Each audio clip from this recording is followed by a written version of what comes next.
I feel like, I can be the next big, boss of the world, so to speak, right? I can feel, that position. And so obviously the Americans have put up huge pressure on the South China Sea. So the Americans, by the way, they have bases, as you know, in Guam. There's a big military influence in Guam. There's also a big base in Japanese on the eastern side of China. There is also in Philippines now. There is one there, and then in Hawaii and other areas as well in Australia. So the Americas kind of cornered off the Chinese in a way through their, and also South Korea. Sorry, let me not forget South Korea. The America has a very big base and a huge military presence in South Korea. So basically, China feels like it's being threatened, and so kind of I feel like in a way of kind of retaliation, China wants to control this very important bottleneck part of the world, which is the Red Sea, the Gulf of Aden, and that's why it's got a huge base, and they've spent a huge amount of money building that and kind of bullying America out of it, to the point where America is just like, you know what, we don't want to be here. It's not really that great, anyways, right? And you know it. You've been there. You said it. It's hot. It's dry. There's not really much in Djibouti. Somaliland, there's a lot there, by the way. A lot of architecture, a lot of history, a lot of things as well, and also Berbera, this important deep sea port in Berbera, which many ships conduct, and that's why the Emiratis, the United Arab Emirates, have invested almost $500 million in at least the first phase, and they've also invested $1 billion in Ethiopia for the for the Berbera corridor to go through to Ethiopia, to Addis Ababa and sub-Saharan Africa. So will the Chinese try and put pressure? Yes, because that's an important part, and that's why the Americans created this Quad alliance in the Indian Ocean with Australia, Indonesia, I think it is, Japan, and I forget the other fourth country anyway. So it's created this Quad alliance in that region as well to kind of further isolate China and kind of like, because that's where the next battle is. The next battle is in the South China Sea. And so China, that's why it's forging its relationships. And that's why today it did this historic thing with the Saudis and the Iranians just yesterday in Beijing, signing this trilateral agreement. So China is really winning the war. Unfortunately, Biden administration is not doing too good. It's failing, and it's failing us as well as Somalilanders, to be fair.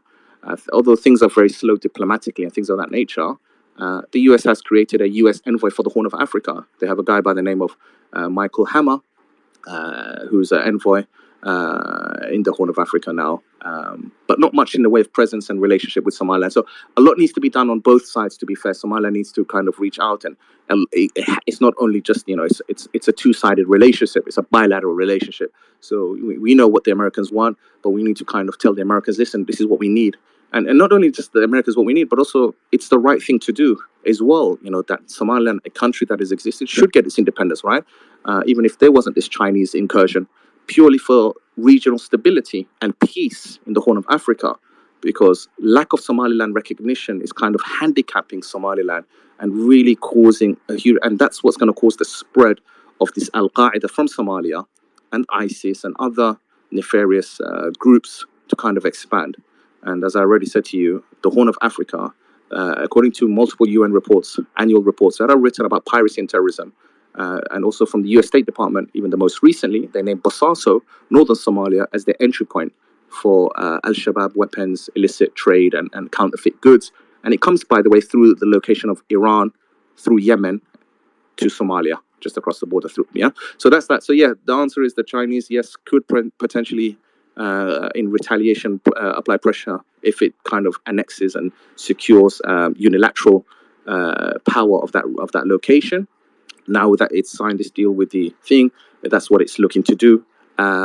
Given that the US is kind of applying the pressure closer to home with some of its partner countries like South Korea, Japan, Guam, and Philippines, and now they're looking to side with, hopefully in the future, with Vietnam as well.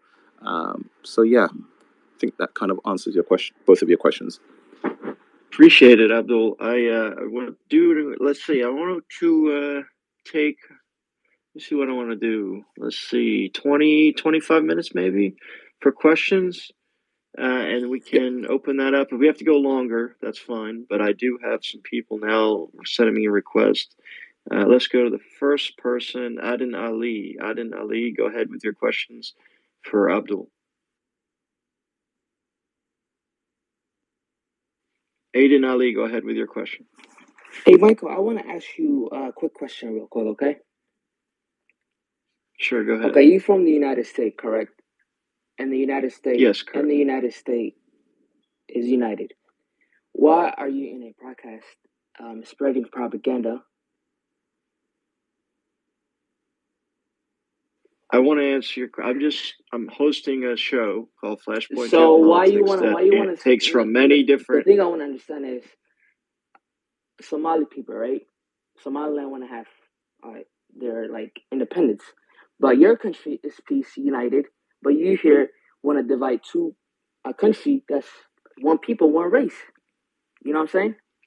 My goal is not to divide. My goal is to hear different perspectives. So, are you from the Somalia part of the country, the southern part? I'm from Somalia. Originally. I'm from Somalia.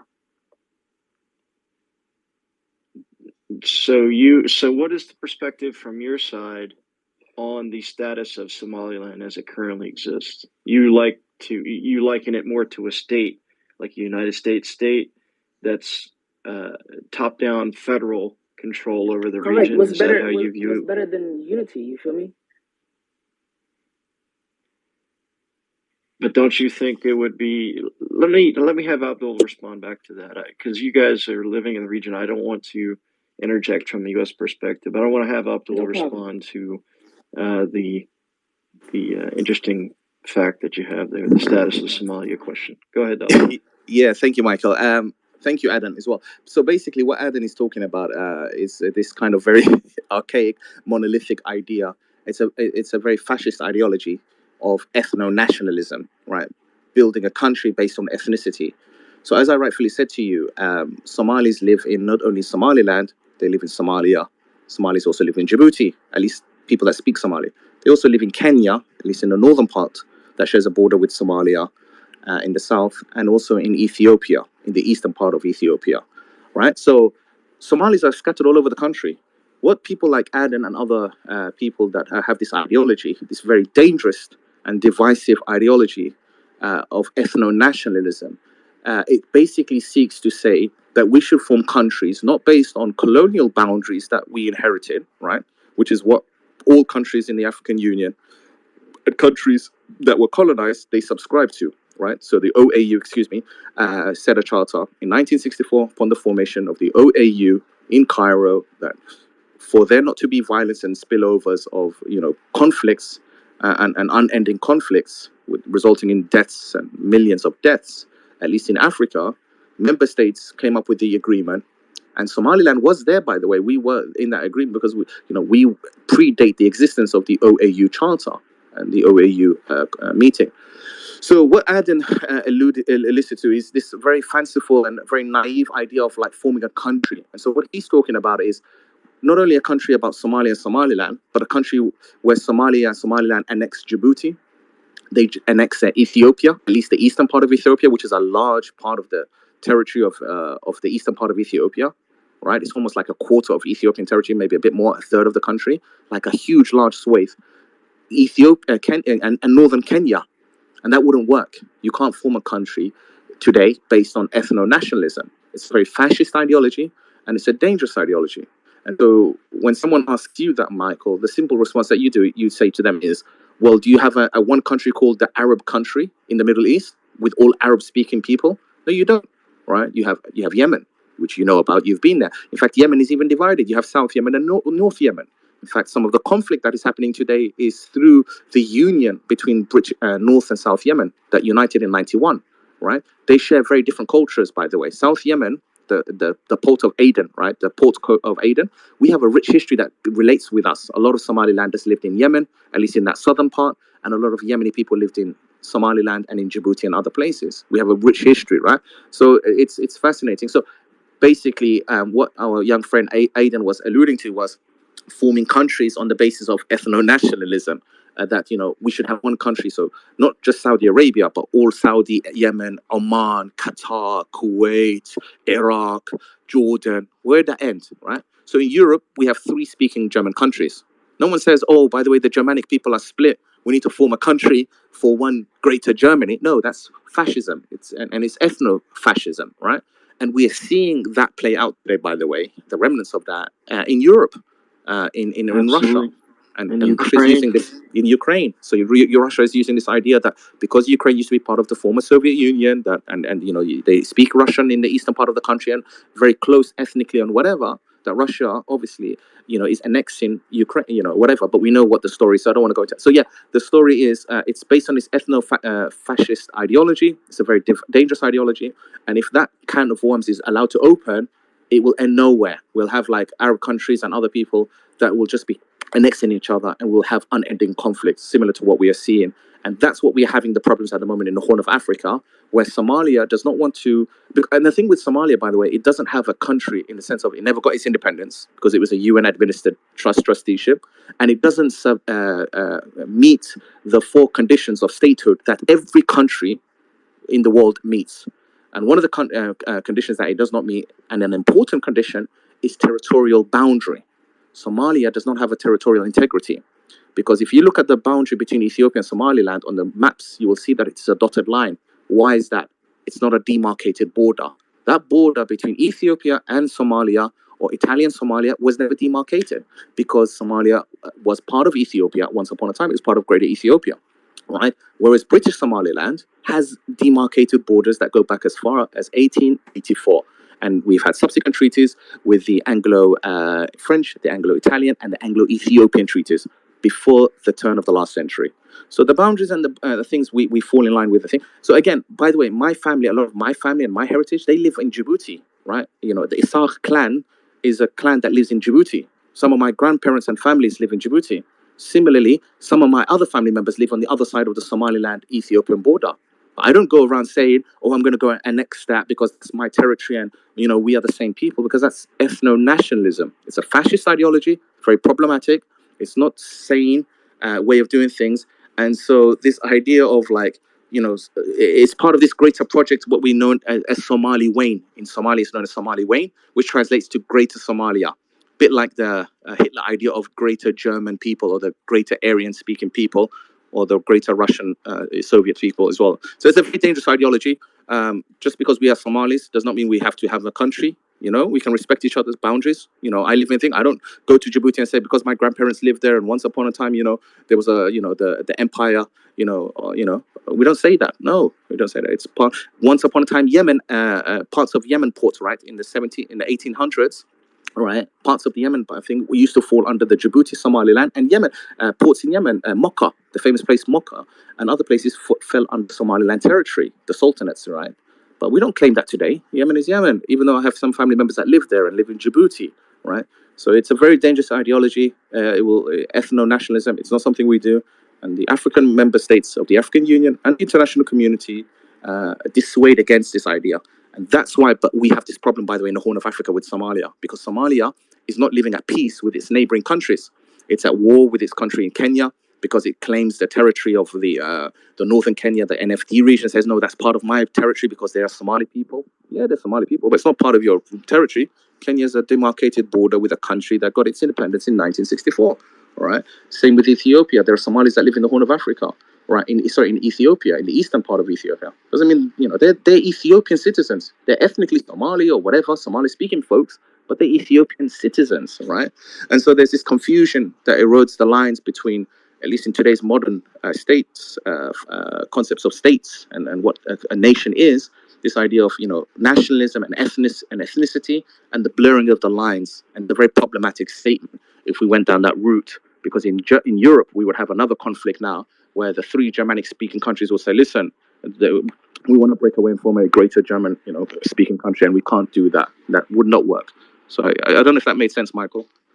No, it did. And, to a certain extent, there's two different ideas. There's the idea of the world going forward as countries unite and become more, sovereign. I have an idea, and I'm sure others do, and maybe ultimately, I think this is maybe several centuries out, of a greater African federation, similar to the United States of America. But I don't think that would work just yet.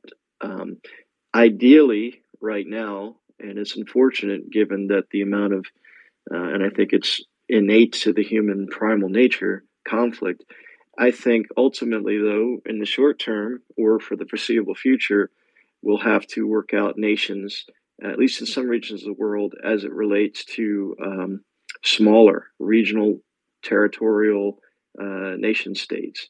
And you look at the breakup of Europe after the Cold War, particularly, and you look at the Balkans, the breakup of Yugoslavia, and you see, yes, that has led to recent spates of strife, but it's also led to stability. If that nation state was held together, by hook or crook, it would have had ultimately, I think, for the last 30 years, scores of endless conflict. And so, sadly, yes, sometimes it's better to break up and form smaller countries, and maybe seek a reunion of sorts, be a resolution down the line, which may take a couple decades. It may take a century or longer, but ultimately, the prevention of conflict and the prevention of regional strife and of recurrence of genocide in this particular instance is something that I think we should go for, the prevention of it and not the reoccurrence of it. And so, again, there's two different formulations, and we're seeing that now. Ethno-empire, if you will, to coin a phrase, or maybe that's out and it's been around for a while. You see that through the eyes of Vladimir Putin and revanchist theories of returning all former Soviet republics to a sphere of influence. Ultimately, and a lot of people get this wrong, he doesn't want a return of the USSR. He wants a return of the the Russian Empire that predated it. And so we saw that with with Hitler before Putin, and we saw it with other leaders, Napoleon, French greatness throughout the continent, continental France. Didn't work out too well for him. And I was going to let her, I think it was her, speak again, but it looks like she stepped off. Just before you let them speak, Michael, Ada, by the way, I can share in a tweet. He's on his timeline. I was just scrolling through. He's put Somaliland genocide part 2 coming. So this is the kind of mentality of the type of people that we deal with. So when you say like we may unite with them, we may never unite with these people. Like I said, historically, culturally, linguistically, morally, we are very different. Just because we speak a language doesn't mean that we are binded together by language of communication. We are united by more than that. And these are people that are supposed to be Muslims and Somalis, and they speak the same language. And our friend here, Aiden, just saw in his timeline calling for a Somaliland genocide part 2. Thank God at the moment there's a UN arms embargo in Somalia for obvious reasons. But we know that if the arms embargo would be lifted on Somalia, that the first place that Somalia would want to use it is to kind of use it on Somaliland once again, to kind of finish off the job that, Siad Barre, because these people that call for this ethno-nationalist ideology from Somalia, or these Somalis, are people that exist from a certain clan, and they have this kind of desire and this hand to kind of, control all of the Somali-speaking territories in the Horn of Africa under their kind of stewardship, and they're known as the Darod clans. And that's what we are suffering. A lot of the instability that is happening in the Horn of Africa is through this Darod clan, the political Darodism, which is kind of calling for, again, there's no such thing, because the Darods have never ruled, and they've never ruled the region or ruled other Somalis.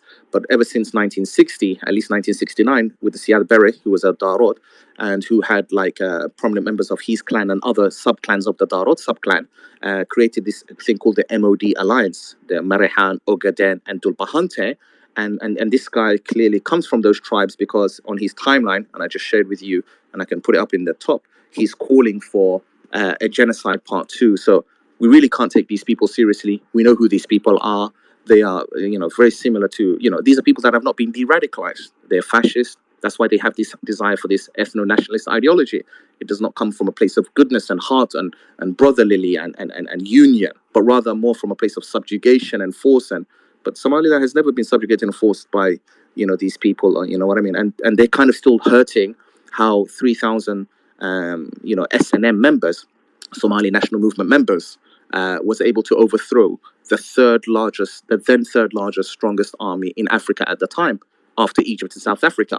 3,000 men, right, and women were able to destroy, these guys, Siad Barre regime that was tooled up with some of the most sophisticated Soviet and then US-made weapons at the time. And so that's what these guys want. And they think that they can force Somalilanders, specifically the Isar clan, who they committed the genocide against. Because when we talk about Somaliland, we really, although there are other clans that live there, really though, the majority clan is the Isars. So if Somaliland is to exist, it exists through the will of the Isaacs and things of that nature. So that's what Aiden is referring to, and when he's talking about ethno-nationalism, he's calling for a genocide part two. So he's not serious, but these are the type of people we deal with. And so these are not people, Michael, that we want to ever have a union with just because we speak the same language, because we don't have same culture, we don't have the same history. These are people that take my history and then reappropriate my history, my culture. In fact, northern Somalia, they've taken wrongfully a name for the provinces, because Somalia is now split into 5 little provinces, and each province has its own president and vice president and army, which is crazy. And so in the northern part of Somalia, that's on the border with Somalia, they call it Puntland, right? And why is that? Because the land of Punt, and they don't have any history relation to that historical ancient empire or the ancient land of Punt, that very ancient civilization. They have no recollection because it didn't concern them. But the other reason that they took the name Puntland was because in 97 they wanted to undermine Somaliland, and so they came up with the land of Puntland. So not only did they steal my name, right, but they also were trying to to confuse the international community. Say, listen, Puntland, Somaliland, we're all the same, but we're not the same. We're not the country. We are not the South, and they're not the North, and or vice versa, right? We are officially a country. Whether we're recognized is a different point. Normally, these guys, their talking point is, "Oh, you don't have a seat in the UN," and blah blah blah. Well, so did Switzerland. Switzerland didn't join the UN until 2002 or 3. Didn't mean Switzerland was a sovereign country. Switzerland was a country by all intents and purposes of the world, right? A peaceful country in Europe.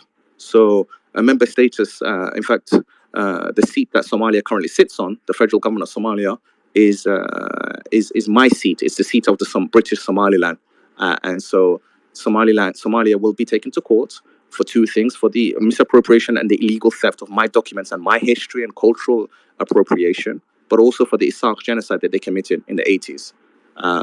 And so, yeah, these are not people that we would ever form a union with, Michael, because, like I said, they are very fascist ideology. These people, and they've not been de-radicalized like the Germans, who went through a course of de-radicalization after the Second World War. These Somalis, by the way, ever since their last 30 years, they've just gone from piracy, terrorism, civil unrest, civil wars, Islamic courts, instability now, even as a government. The government doesn't even control beyond 4 square kilometers of the Mogadishu.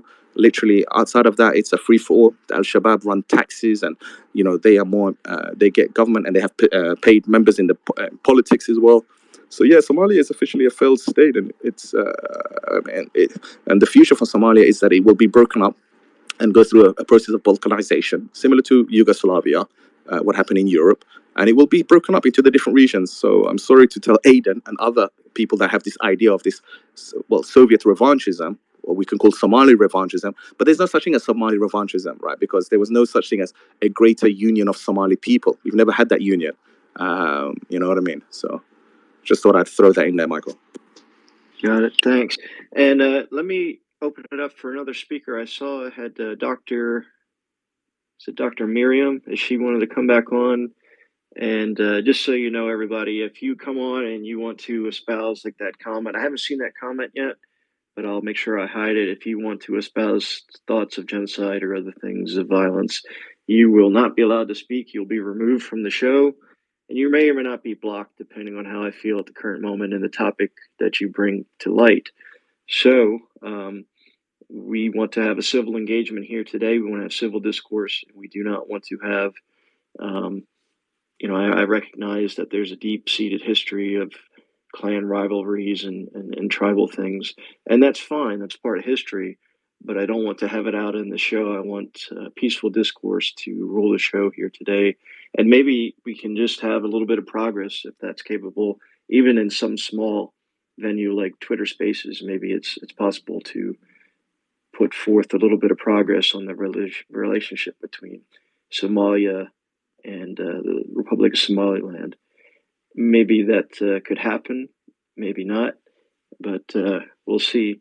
So the next person to speak, just go ahead and send me requests, and after you get added, just raise your hand. If you do, I see somebody, just so you know, I see a couple people have requested then dropped off. That's not because I'm ignoring you, it's because we have somebody else currently speaking. So if you do want to speak and there's somebody else speaking, just go ahead, send me that request, but just wait, and then I'll get to you after the person that's speaking has finished up. I want going to scroll through and see if I can get the name of the person who was requesting before. She may have dropped off the call. I think she may have dropped off the call. If there's anybody else that wants to send, oh, wait a minute. Miriam Dahir, Dr. Dahir, if you wanted to ask a question of Abdul, please go ahead and send me a request. I see that you're on the space, and I'll let you speak. In the meantime, I have Mohammed Kiare. Mohammed, go ahead with your question. If we can also, Michael, I don't know how long we got. If they don't have any questions, a lot of you could also just ask them if you want to leave a comment or something that they want to say, depending on the time as well. That's also fine. A lot of the people here are Somalilanders.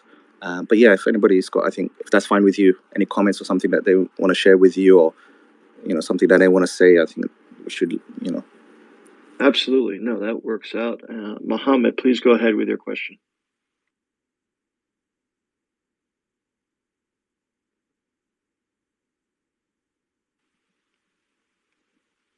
Mohammed Karir, can you go ahead with your question? You're now a speaker. If not, if you can't hear us, just try to work out the technical glitches on your end.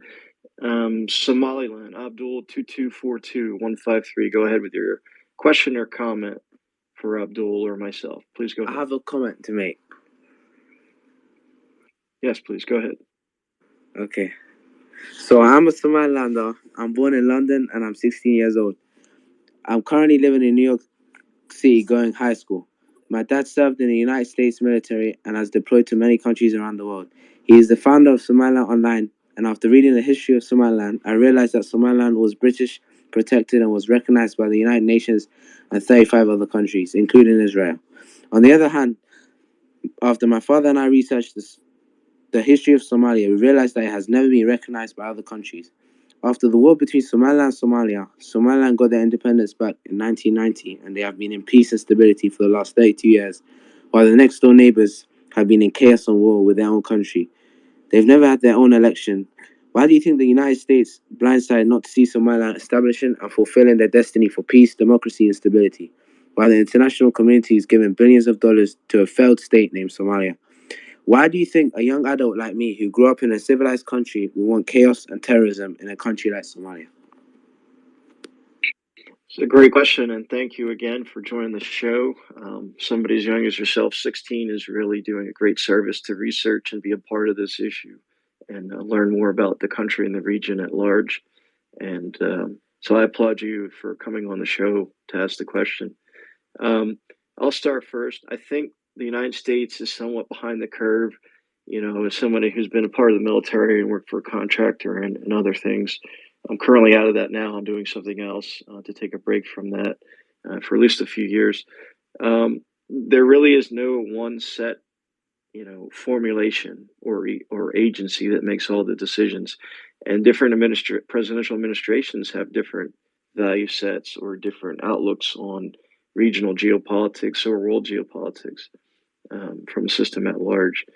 And so I think what has happened is after the 1990s and our engagement with Somalia under President Clinton, we said we're not doing that again. It's just a bloody mess, but we want to recognize Somalia, which we've done, and deal with it as a whole.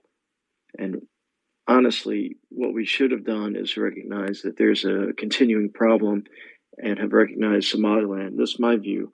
We should have recognized them and dealt with the two different nation states accordingly. We haven't done that because I think there's some in the Department of State, the State Department here in the United States, that don't want to have, if you will, a kind of Russian style, picking part of a nation and breaking it up and recognizing only a little bit of it and maybe a little bit of another. And we don't want to get into the weeds of what was called in the 1800s the Great Game. However, as a part and parcel of new great power competition between Russia and China, that new Great Game, if you will, although it's not dealing with colonies in the old sense, it's more of economic partnerships and bases. It's on us again. It's here. It's now. And so I think it would behoove us as a nation to actually go ahead and recognize Somaliland, um, and establish a partnership and full diplomatic relations and exchange of ambassadors with the region and hopefully nation state. So, with that said, I want to turn it over to Abdul to get a little bit more into it from the Somaliland side because he can provide a lot more than I can. But to your question, I think we're just behind the curve on it. Maybe there's some people in the DOS that think that we can bridge the gaps and have all areas of Somalia and Somaliland bridged together in a union. But I don't see that happening for the foreseeable future. Abdul, do you want to go ahead and take Somalia's question? Yeah, no, I just want to say a big thank you to young Somaliland Abdul 224. Thank you for that. You're a bright young man and an asset to your country. As a 16-year-old, you probably never been back to your country, or you probably have, and you're an asset to know about your country because you know what the Isaac genocide did and the displacement of Somalilanders, right? And that's a dark history in Somaliland's history. Meant that there is a whole generation that is born 30 years, in the last 30 years, a whole generation born that don't know anything really about their history and their culture and their illustrious, and that's a problem with us. I mean, I was born after the genocide as well, and it's just like we don't really know much, and this is something that I had to learn myself. I had to go and research. I had to go and read. It wasn't something even my parents taught me about this Isank genocide and the bloody history, but these are important truths that as a young man or woman to know about where you come from. And it's important to know where you come from so that you know who you are as a person, your place in this world, but then also to kind of carve out your future and to leave your destiny and your legacy, And so knowing that means that you can do that very adequately, but not knowing your history and your past and where you came from, all the good and the bad aspects of the history, because not everything is rosy, right? So it's the same for Somalilanders. We have negative parts of our history, just like every other country in the world as well. So yeah, it's very important. Just a couple of points I just want to mention, Michael. I think you answered that point quite well. Just wanted to remind you of some things. So after the fall of the U.S., the Somali Republic government in '91, Siad Barre regime in '91, and Somaliland reclaiming its sovereignty, the Americans had what used to be known as a dual track policy for Somaliland and Somalia. There was no Somalia, by the way, in '91. There was Somaliland, and they were like trying to bring back, and that's why the UN peacekeeping mission and the Navy SEALs and the story of Black Hawk Down to kind of bring some peace and order to Somalia, started. And so yeah, there was a dual track policy that existed in the early part of the '90s and 2000s, but then that changed. I think was it towards the Clinton regime or the Bush regime that changed? I can't remember when, but anyways, towards the end of the Bush regime, what ended up happening? The end of Obama's regime? I think it was 2012. The then U.S. Assistant Secretary of State for Africa, Jendai Fraser, said upon leaving, obviously, she said that one of the biggest mistakes that she made and she really regrets greatly is not recognizing Somaliland. Jendai Fraser, the U.S. Secretary of State for Africa, part of the State Department. So basically what happened is America had a dual track policy to deal with Somaliland. And then obviously this thing called Somalia that doesn't exist on paper. It's not a thing, it's a, whatever. The thing that we know to be Somalia today, it's only came about in 2012. And it has a very bloody history from '91 to 2012. Very stark contrast. So the American government and the State Department made this transition, and in the U.S., the U.S. African State Department, the African Bureau sub department said that we'll have a single policy, and that was a mistake. And now the Americans are realizing, well, no, this can't be right, and it's not.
to, more use like social media platforms, or use, like, for example, any way to educate people around the world that we are a great country. I mean, as you can see, I watch YouTube sometimes, and I see like how beautiful our country is. Like, there's no, for example, no, like, any types of war or any types of issues where you see like any like bomb threats or bomb like shootings or any of that. It's like peace, and just, you get what I mean. And yeah, so it's just amazing to see, and we need to like help each other to talk more about our country and to help our country, even though we're not there right now. For example, with me, and I thank you, Michael. I thank you, AQ, and yeah. I certainly appreciate that, Abdul, and keep up the great work from your end, wherever you travel in the world or wherever you reside. Maybe one day you can go back and travel and meet with, Abdul, the AQIQ, who's speaking today as our guest, and show you around the area and the country. And hopefully one day I can maybe in the future we can have a show talking about the official recognition of the country of Somaliland. I think that'd be an awesome day in the future. And I think it may not be that far off, depending on the geopolitical movement that's going on with China and with Russia, and particularly with Taiwan, coming up maybe before the end of the decade, and that would just be an awful mess. But if we have to recognize Somaliland as a way to blunt Chinese influence in the region, I think that's a great way to fast track it. And again, this is not to break up Somalia. The Aiden said that they want top down. Sometimes, like I said, it's better to have reconciliation later on down the road, but individual smaller nation states, similar to Balkans. So everybody says it's a bad thing. You look at the Balkans, and there's been some areas, decades of stability and peace, although helped out with UN peacekeepers in the United States as well. So maybe we can have, we talked a little bit about Camp Lemonnier. Maybe if that's moved to Somaliland and China has the base in Djibouti, I think the only reason we haven't left is because we don't want Djibouti to become completely a Chinese client state, which there's movement in that direction as it stands. So that's the one reason. But they do, like Abdullah said, they do shine lasers into the eyes of our pilots and other things that are very deleterious in the region, and we don't want to have happen, but they do happen. And so I think you're providing a great service to yourself and to your family and to your country, Somaliland. And once again, I want to thank you for coming on the show. Mohammed, please go ahead with your question for myself or for Abdul, our guest speaker today. Thank you so much, Sir Michael. And my question is, like, it's been said, history is not the past, left by the past. It influences the present and it may shape the future. So, to be historically correct, Somaliland had thousands of years of distinct history from Somalia, from, the world's number one failing state of Somalia. We have hundreds of thousands of years of distinct history. We have been Adal Empire, we have been Ifati Empire. We went through a lot of different history from Somalia, even different colonial history, with Somalia. So we have unfortunately had 30 years of chaotic, legally unbinding union with Somalia, with the world's number one federal state, della Somalia Italiana. And we have had 30 years of union dissolution with Somalia. We reclaimed our independence, and we have right now, liberal democratic values, freedom of press, freedom of speech, full peaceful transitions of presidential power in East Africa, in Horn of Africa in particular, where you see the situation in Yemen, in Eritrea, in Djibouti, in Ethiopia, in Somalia. And my question is, I've seen, like it was mentioned, that China's first proxy war in Horn of Africa. So what does this mean for the United States State Department in terms of speaking from a geostrategical perspective, speaking from geopolitical perspective, from geoeconomical perspective, having just seen, the issue of this proxy war in Horn of Africa, the first Chinese proxy war in East Africa, in Horn of Africa in particular, and, in terms of seeing, in terms of evaluating the Bab el Mandeb Strait, and which is the global, one of the, main global trade choke points. So my question is, what does this mean for the United States geostrategically, geopolitically, and geoeconomically? Thank you. I'll go ahead and take that first. In the Navy, we have acronyms for everything. So when I was in the Navy over there, I learned very distinctly the GU, the GOA, the BAM. So that's Bab al Mandeb, the Gulf of Oman, the Gulf of Aden, formerly called different names throughout the history, but now it's those are pretty much well-established names. So I want to do an experiment. Just bear with me. I'll go to Google Earth. I have it called up already, and if you zoom in to the little tiny islands off of, you look at Mayotte, and then you go over, and then you look at the Bab el Mandeb Strait, and you drop a pin to measure it.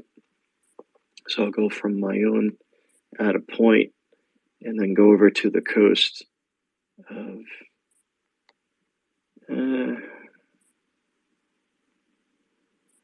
say,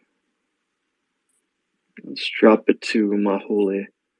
That's only 14 miles, roughly 14 miles, 14, maybe 15, depending on where you drop the first original pin. So if China was to gain control of that area, it would be a similar situation that we find ourselves with Iran, where they control the straits there, the Strait of Hormuz. And if they were to ever go to war with Iran, which Israel may actually do this year, you could see oil spiking astronomically, maybe even, for the U.S. here, it's right, $3.30 or so a gallon, $3.21, depending on what station. It depends. It fluctuates state by state. But that's what the price is where I'm at. You could easily see that go up to $10 for regular. Way higher in different countries that don't have refining capacity or rely directly on shipments from other nation states. Of course, they would always mark the price up as it goes. So you could see a similar situation where China will control through, again, area denial, which is a maritime policy for mining or placing blockades via surface warfare ships, and potential for submarine warfare as well, ASW. So they could take that area and deter any maritime traffic. And so, China's policy, its Brick and Road Initiative, BRI for short, is one not necessarily of trade through nations, though it is that, but it's a way of debt trapping nations into acquiescence with and subservience to Beijing and the CCP or CPC, depending on the acronym that you wish to use. So,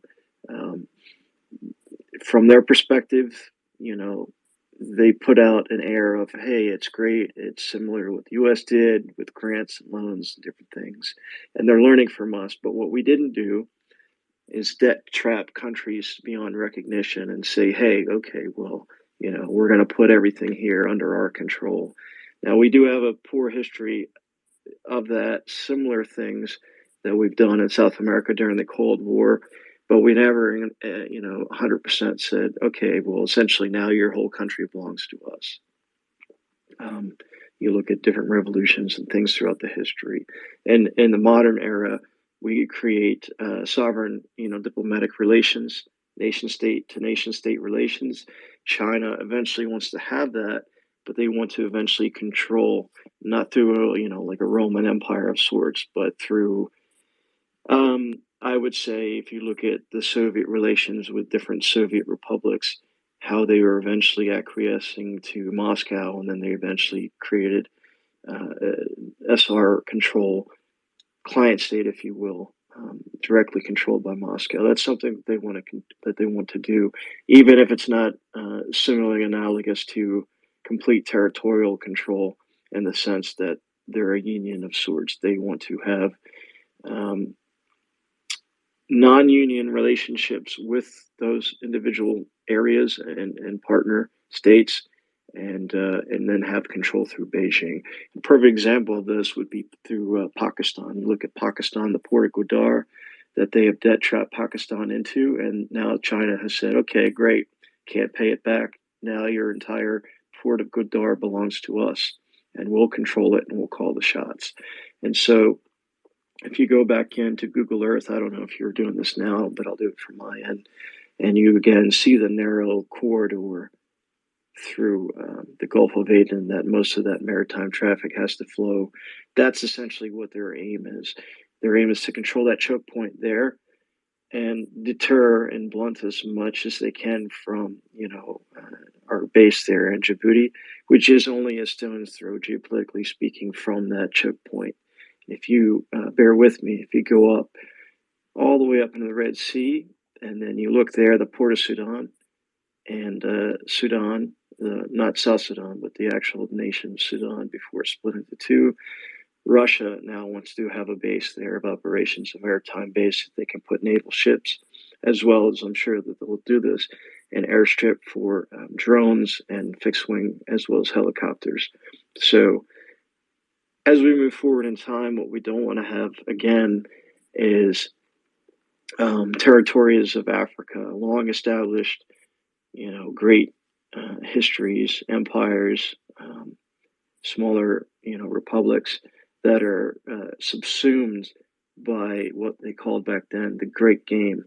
And we don't want to have that. We want to have federal, if we can, but if not, nation states that are made up of partnerships with their internal people, as well as external partnerships with relationships within the continent of Africa, as well as external partnerships with the United States and their allies throughout the region. You look at some of the partnerships with Saudi Arabia, Egypt, and other great powers in the region.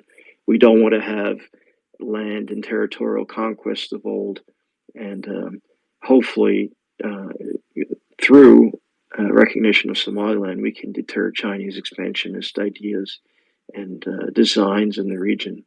Hopefully that answers the question. Sorry if I went on a tangent, but I had to explain, the geographical choke points in the region.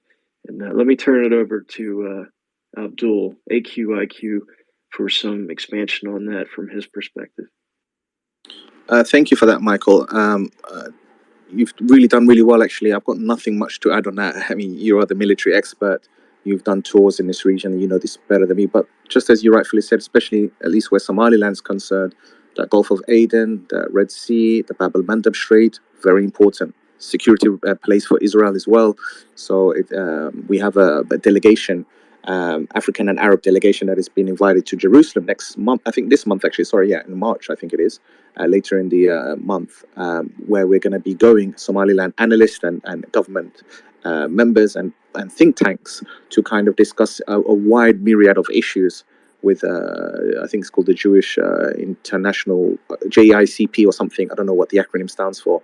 On a myriad of issues, not only security, but also food, climate change, amongst other things, with a myriad of African and Arab countries like Oman, UAE, Saudi, Ethiopia, Sudan, Somaliland. I think Somalia is also going as well. That's this month. So yeah, Israel is kind of picking up its interest, and obviously we've seen the peace that's come in the Middle East through the Abraham Accord. So yeah, that important region is very important, as you rightfully said. The Strait of Hormuz, the Iranians, the Persians kind of control that important chokehold where a lot of the trade comes out of the Gulf. The Persian Gulf, the Iranians pretty much control that. The Emiratis can't really say much, but it is what it is. And then there's another important chokehold in that South China Sea towards China, a chokehold that China does not like being surrounded by Americans on all sides. Whether it's towards the east or north and the south, in Japan, South Korea, Guam, and Philippines now as well. There was a military training exercise just recently, trilateral, I think, with the Japanese and the Philippines in that part of the world, with a view. So yeah, there is a battle. The battle is taking place on the oceans, so to speak, as the olden days of pirates pre-airplanes and modern forms of transportation. But yeah, that Indian Ocean, that Red Sea, is very important for all superpowers. And so China is trying to work its way through there. It's already bankrupted some of the countries you already mentioned, like South Korea, the Gwadar port in Pakistan, in the semi-autonomous region of Balochistan. It owns that now officially. And the same thing in Djibouti. Djibouti is $3 billion, nearly $3 billion in debt to the Chinese. So that's basically puts them in a very risky situation.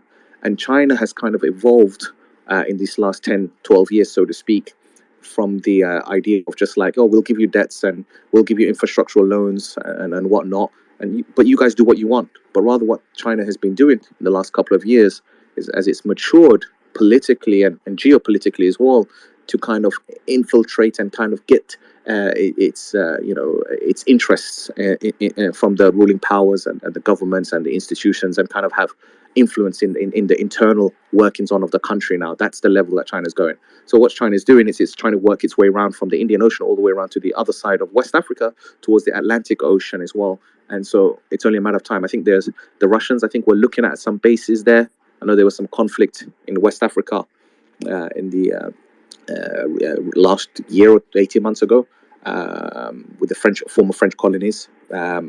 So the China has been fairly active. That's why the Americans have realized that, and they kind of created the U.S. African Command.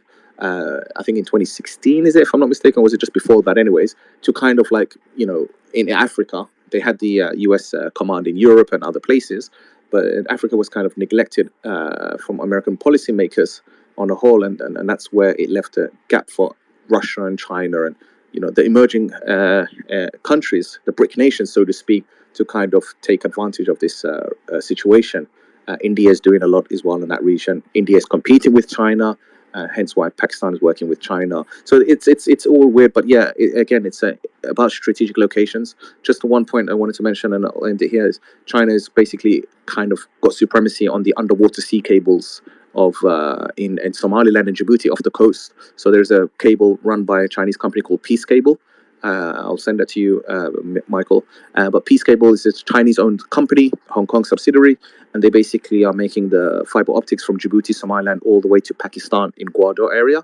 And so basically they're controlling the flow of information, the 5G and the broadband through Huawei technology. And we know what Huawei, the fiasco there was a couple of years ago with Canada, and I think also in America, where I think Donald Trump kind of said, we're not going to have Huawei chips here because of this, the lack of security and the surveillance that they were doing and information they were sending back, contravening international rules on data protection and things of that nature. So there is a big influence, and another reason why Somaliland is important geopolitically as well is Somaliland is a mineral resource rich country in iron, copper, tin, and uranium, and so many other things, as well as oil.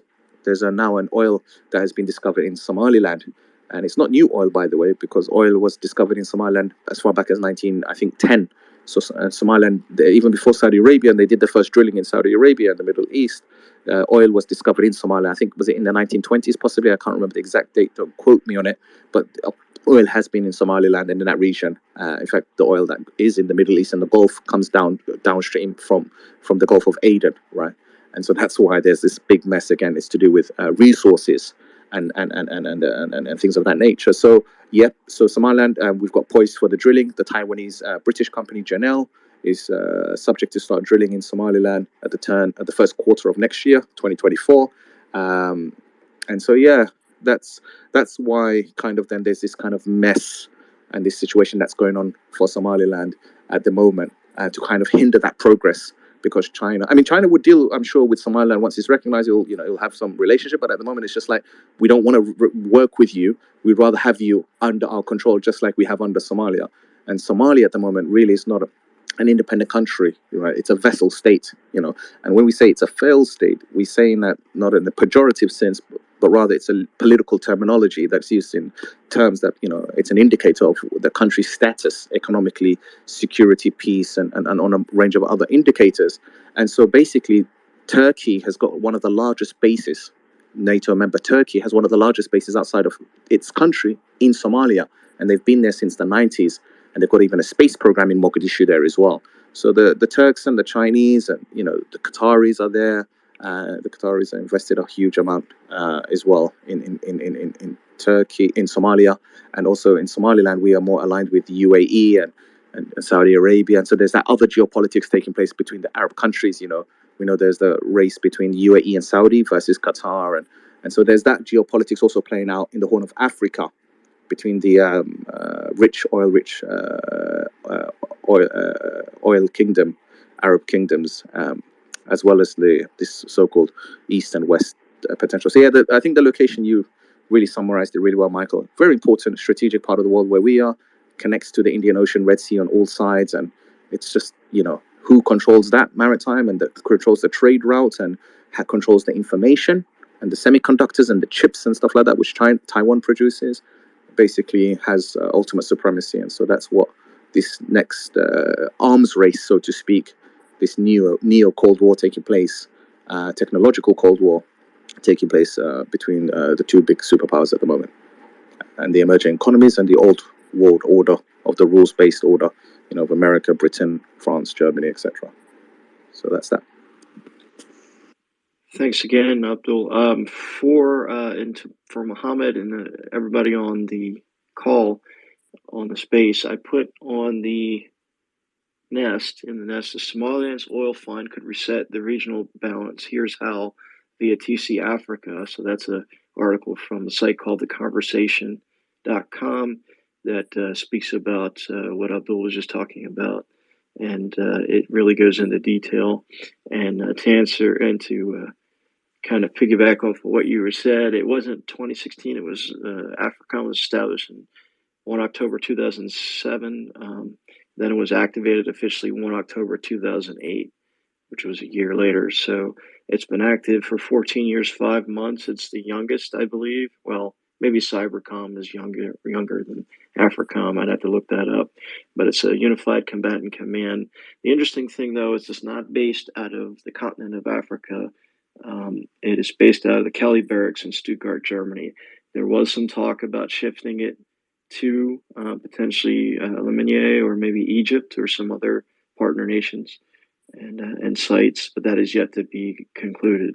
And so that's something to look forward to in the future, especially as Africa becomes a more powerful continent. If you look at demographic projections in the future, the majority of the growth populations wise as Asia ages and as Europe ages and America ages out is in Asia and Africa, particularly Southeast Asia and Africa. So as those regions grow, the United States, China, and others will want to have better partnerships with, places like Somaliland, Djibouti, and even better, I would say, relationships with well-established partners such as Egypt, Libya, as you see the fragmentation in Libya, and you already see Chinese influence there with the different factions. Tunisia, but also look at, I might even have a show just on this one because this is a growing topic of concern and of influence in the great new game that we have of global African geopolitics, which is Nigeria. If you look at the country of Nigeria going forward, it's supposed to be a global powerhouse past 2050. Now, that is if they can ever get established, get rid of corruption and get rid of different things that they have. But that is a problem in every nation. It's not just the specific Nigerian problem. So I might do a show on Nigeria going forward. But then there's also different problems in the country or in the continent of Africa at large that I'd maybe want to do a different show on in the future. But I see there was somebody who just raised their hand. Go ahead and send me a request in the next couple of minutes if you want to speak again, because I do want to try to end this at 3 p.m. local. I know it's getting late where Abdul is. I don't want to keep you up all night, Abdul. Although that would be a great show. I know there's another couple of guys. There's the one show I listen to, Mario, and he goes for like 12 hours straight. I don't know how he does it, but definitely these shows are shorter than his. Okay, I see your request. Go ahead, Burr, with your question for myself or for Abdul. Hey Michael, how you doing? How's it going, AQ? Honestly, I didn't have a question. I just wanted to add just a little history. Just wanted to say that you know, America and the United States is actually um, not new to the Somaliland. They've been doing trades with them from a long time ago, and actually, even during the 1901 all the way to 1912. Um, there was a lot of skin and hide that used to be and livestock that used to be shipped all the way to the United States and Europe, and the United States was the number one consumer at that time. During the same time as well, you would have a lot of expeditions. We used to have the big African games that would happen in Somaliland in that region, specifically in Somaliland, and a lot of famous Americans would go there. One of them is Arthur Donaldson Smith. He was a medical doctor, and he was there actually from 1894 all the way to 1896. And he's written a lot of books about it. And it's just our history is kind of not put out there. It's hidden in a way. There's also discoveries of tools that was used that are 200,000 years old. They are at the Smithsonian Institute museum. It's out there, and it's dated back, and it's said that it's tools that was used by Adam and his descendants. So we do. There was actually a famous baseball player that came to the big African games to Berbera as well. 1902, there was two girls from England. There's a book about them. It's called The Two Dianas in Somaliland. They traveled actually alone to Somaliland and did a whole expedition of hunting during the hunting games in Somaliland by themselves. They had nobody with them. They went over there. Their uncle who used to go hunting over there told them about the way to do things. Like you got to go to a headman and then hire a caravan and so. And they actually did it by themselves, and that tells you that the democracy in itself and the democratic values. It's something that was already part of our lifestyle. So just wanted to add that in there that Somaliland is not new to the world. Everybody knew Somaliland prior to anything called Somalia. We've had relationships, we've had people that would travel, and there's a lot of books written about it. So just wanted to add that on there. Another book is Sports in Somaliland. Another one is Lion Hunting in Somaliland. And all of these actually talk about our people. In the book, the customs and the way we welcome them, and it shows the deep history that we have. So I just wanted to add on there that Somaliland is nothing new. Somaliland has a deep, rich history. It's just that the 30 years that the genocide that happened, and the 30 years we were rebuilding, a lot of our history has not been taught, and that's the thing that we're currently doing, which is just going after our history and letting the people know, letting our generations know, letting the younger generation know how deep our history is. And just wanted to add that on there, and thank you for the time. Thanks for your comments, Burr, and for coming on the show. Go ahead, AQ, for your reply. No reply. I just want to say thank you for Burr for that reminder and for some of these historical facts and documents. Yeah, I mean, there's a lot of things that I don't even know about Somaliland history. So you educated me about more deeply about the American baseball players. But one fact that I do know, and I just wanted to add to what Burr was just saying, I don't know if you know about this, Michael. Did you know NASA used to have their space manned flights leave from Berbera in the 70s, right? Not many people know that. Everybody knows about Cape Canaveral and stuff like that, but they don't know that the Berbera in the 70s, in the 80s, was the location where the US NASA did some of their space explorations. And so, yeah, so there is a even more recent history than going back as far back as the 1900s or whatever it was that Burr mentioned. So that's just wanted to add to that. And the Berbera airport, by the way, was built by the Russians, the former Soviet Union Russians, given that Siad Barre was a fascist. He was a socialist, Marxist, fascist, communist man, like the Cubans and other countries. He basically, had good relations with Russia, And so the Russians kind of developed the Berbera airport. Again, the former Soviet Russians did as well. And it's that same airport that later the Americans were using to make their manned space missions flights go from Berbera, ironically. So it's a fascinating part of the world, more recently and in recent times as well. So I just wanted to add to that and say thank you to Burr for that extra Yeah, info. and Mr. AQ, don't forget that Somaliland did side and stand and fight in the World War II. They also fought in World War One. And in World War II, Somaliland was fighting alongside Britain and other allies while Somalia was with the Nazi and the fascist movement, and they were actually fighting against us. Even the period where they took over Berbera, Hargeisa, and Sela, it was with their help, you know. But we did fight back, and our history is deep and it's rich. And sooner or later, actually now we are writing books about it, and the world is gonna know about Somaliland, and it's gonna know about the contributions we made. You know, like, yes, we are a protectorate. We did make treaties and everything, but we were not subjugated. We were always free. We were always born free, and the world knows about how free our people were. Um, like, you don't make treaties with people and then say at the same time these people were colonized. We were never colonized, and the first discovery was oil was in 1914, and they actually tested the oil in Somaliland. It was an area that was close to Berbera, but it's like we have our own conditions. We don't sell our own people. Our forefathers were really smart. Even when they did the treaties, in the water. And during the 75 years that the Britain was in our lands, there was not one child that was born in Somaliland. When they would give birth, they would go to Aden or they would go back home to England. And that's part of the treaties that we made with Britain. So, what type of colonization is where for 75 years not one child was born there, while the surrounding other countries, which are now countries like Eritrea and Ethiopia, they've had many Italian children that was born there.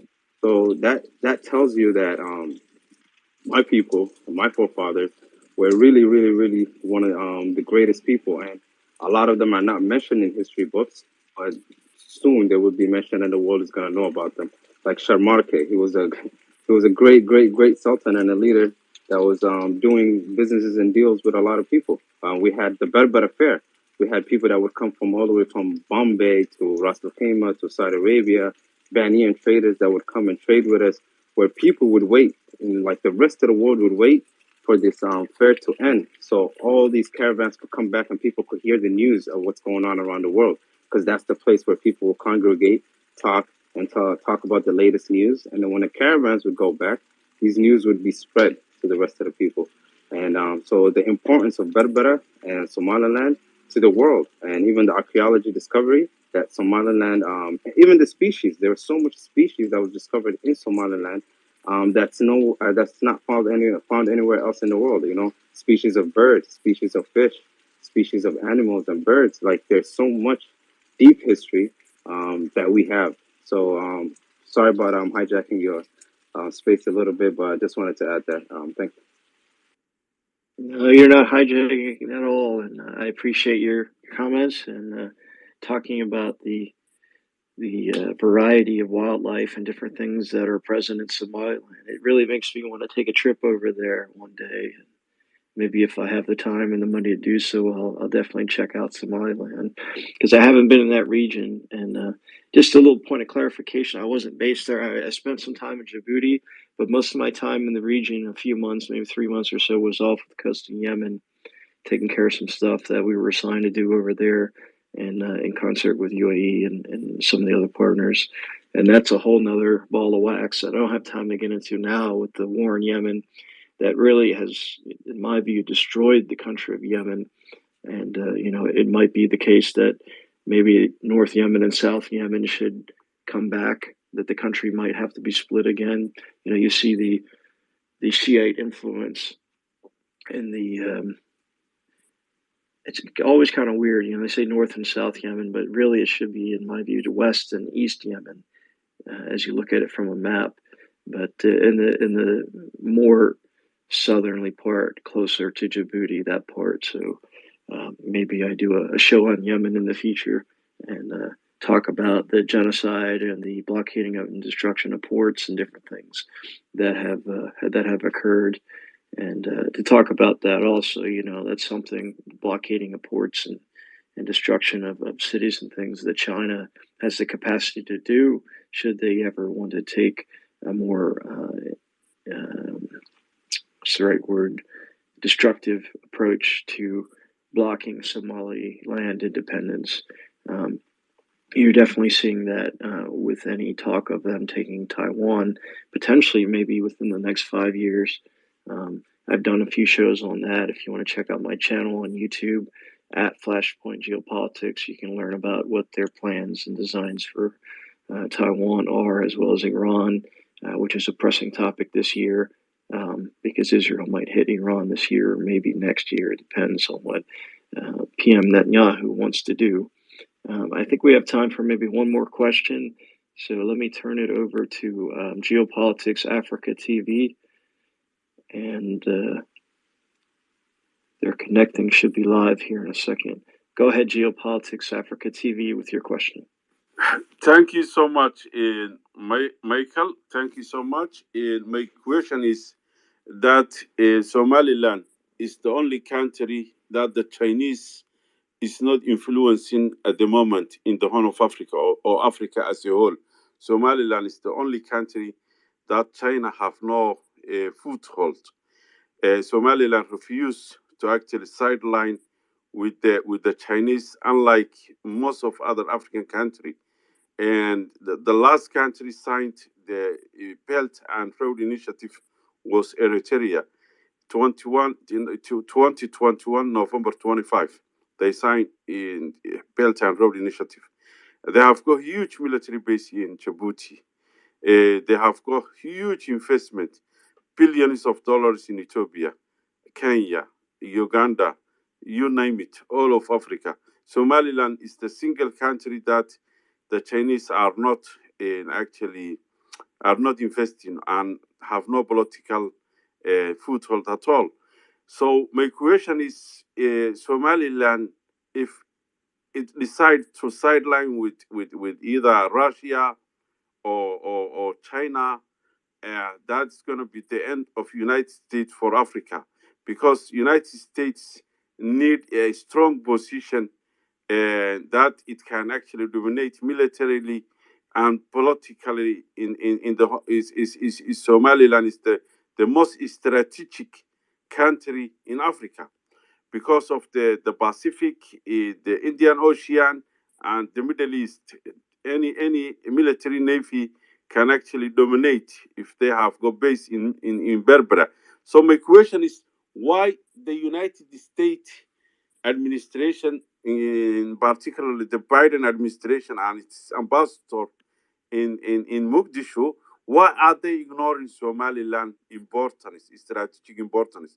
Why they are not, the America is not really serious to invest and engage both politically and militarily with the Somaliland government? Because at the moment it seems that Somaliland, the United States Biden administration, put all its eggs on Mogadishu. I mean, they are actually, they are more, if you like, they are more into Somali politics than Somaliland politics. And Somalia is a failed state. The government there cannot even control the capital. So why the America are so eager to invest Somalia rather than Somaliland? And what do you think will happen if Somaliland decides to sideline with Russia or the Chinese? Isn't that the end of America or United States for Africa? Because Somaliland is highly strategic. That's what I was wondering, and that's what I want to ask you, Michael, if you don't mind.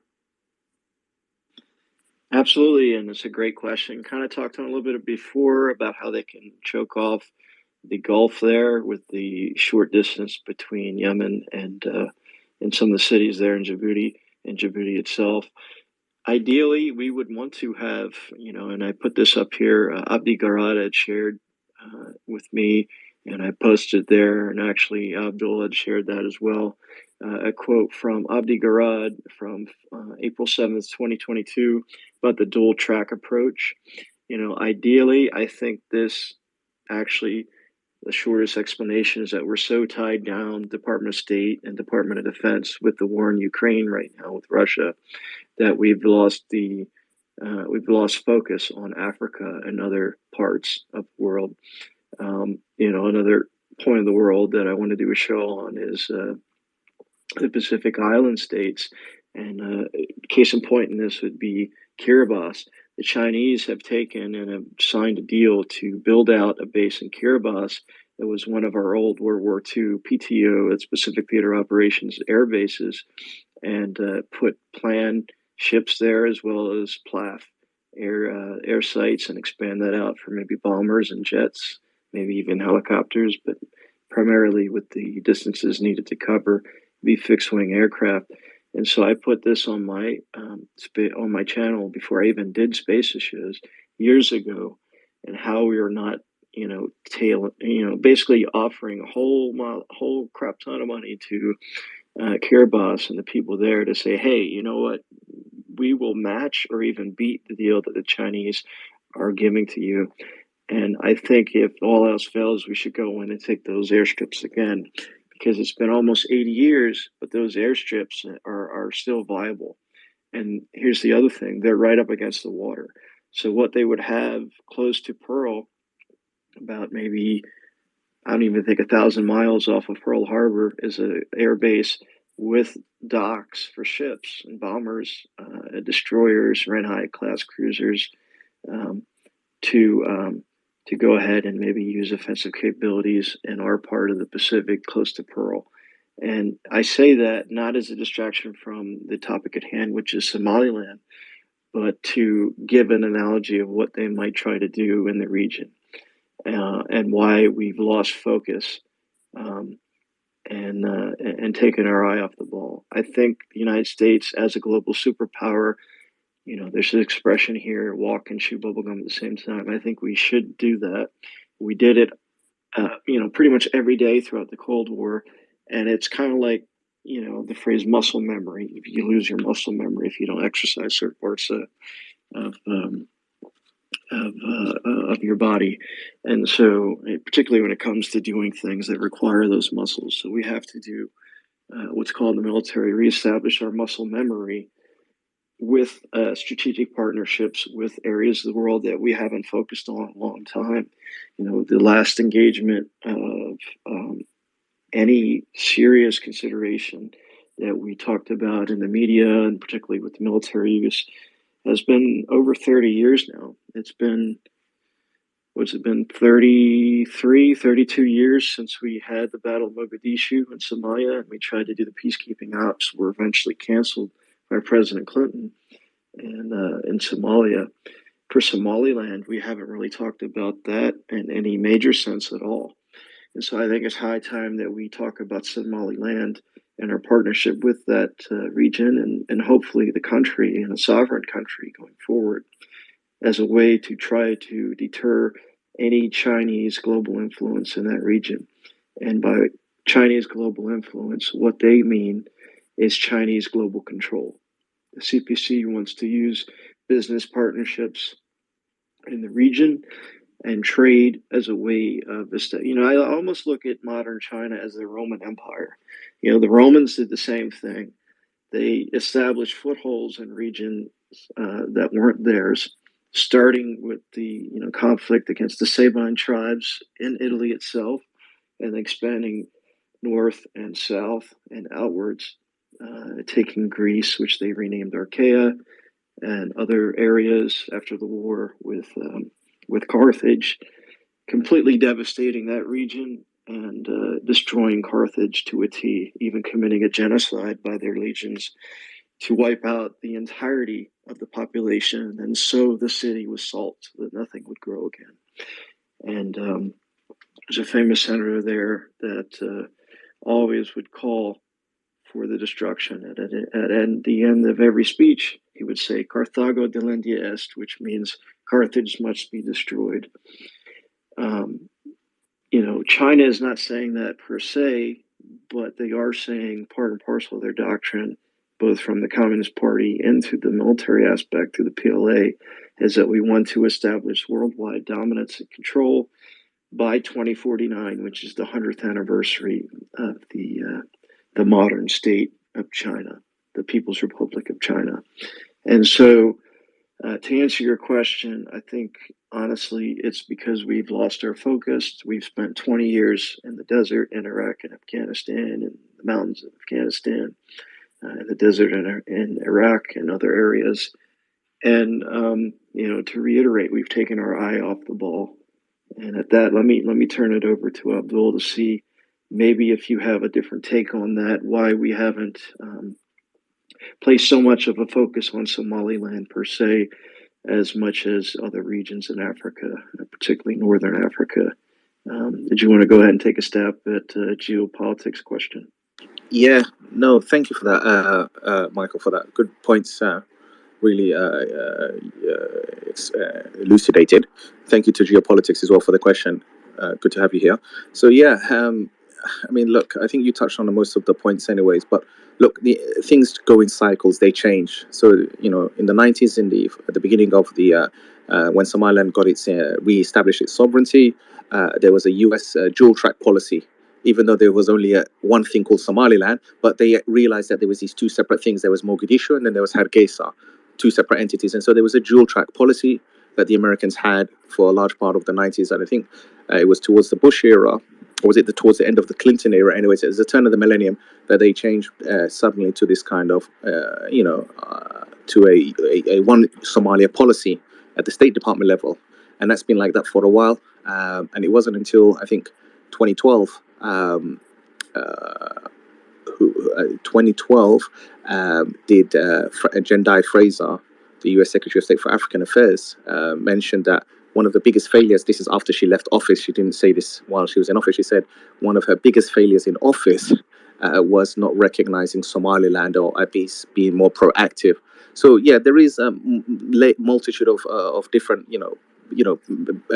problems here where the problems arise from. So there are problems that arise at the State Department level. Even today, 2023, the US Secretary of State for African Affairs, Molly Fee, even with her comments that she speaks about Somaliland and so whatever, you can see that the Biden administration and the State Department is a little bit behind the curve, so to speak. But the good news is Secretary Blinken, Secretary of State Foreign Affairs, is going to Ethiopia next week actually, to Addis Ababa. And there's a lot of work that needs to be done there as well.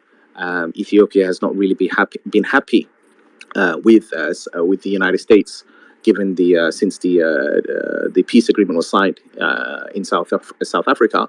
The Ethiopian government felt that they've been neglected, and rightfully so, because they were taken out of this preferential trade agreement, AGOA, the African Growth and Opportunities Act, that basically gives preferential treatment to certain African countries to trade like tariff-free in America and their partners. And so what ended up happening is, because of this ongoing dispute and the war in Ethiopia, I don't know how many years now it's been since they've signed the peace agreement, the America's punishing them, and so they've kind of been flexing their muscles. And so now Secretary of State Blinken is going there next week. But the good thing is, look, America is not just only, the State Department is not the only aspect of the government. It's a trilateral system. You've got the legislature as well as the executive as well. So the legislator, in terms of the House of Representatives and the Senate, both houses are fully aware of the engagement and the need for direct engagement. Hence why they included this, Somaliland in for the first time in the National Defense Act agreement for the fiscal coming year of 2023, right? And they mentioned in there, if you read it, it's a big document, you'll see that they even have like Somaliland, Taiwan, USA relationship. It's a trilateral relationship that Taiwan is part of this kind of bottleneck, and it fits into through to Somaliland via Taiwan. But also the connection to Somaliland also happens through one of the other regional neighbors and partners, through the United Arab Emirates, who are an ally of America. as well, right? But the only missing block at the moment is Israel. We haven't had that relationship with Israel formalized, and now that Israel has formed peace agreements with the neighboring countries in the Horn of Africa, sorry, in the Middle East, namely Saudi Arabia, UAE, and other Arab countries would follow suit. Means that Israel is seeing that its security and its future, as well. Again, a country we've not had much relationship with as well.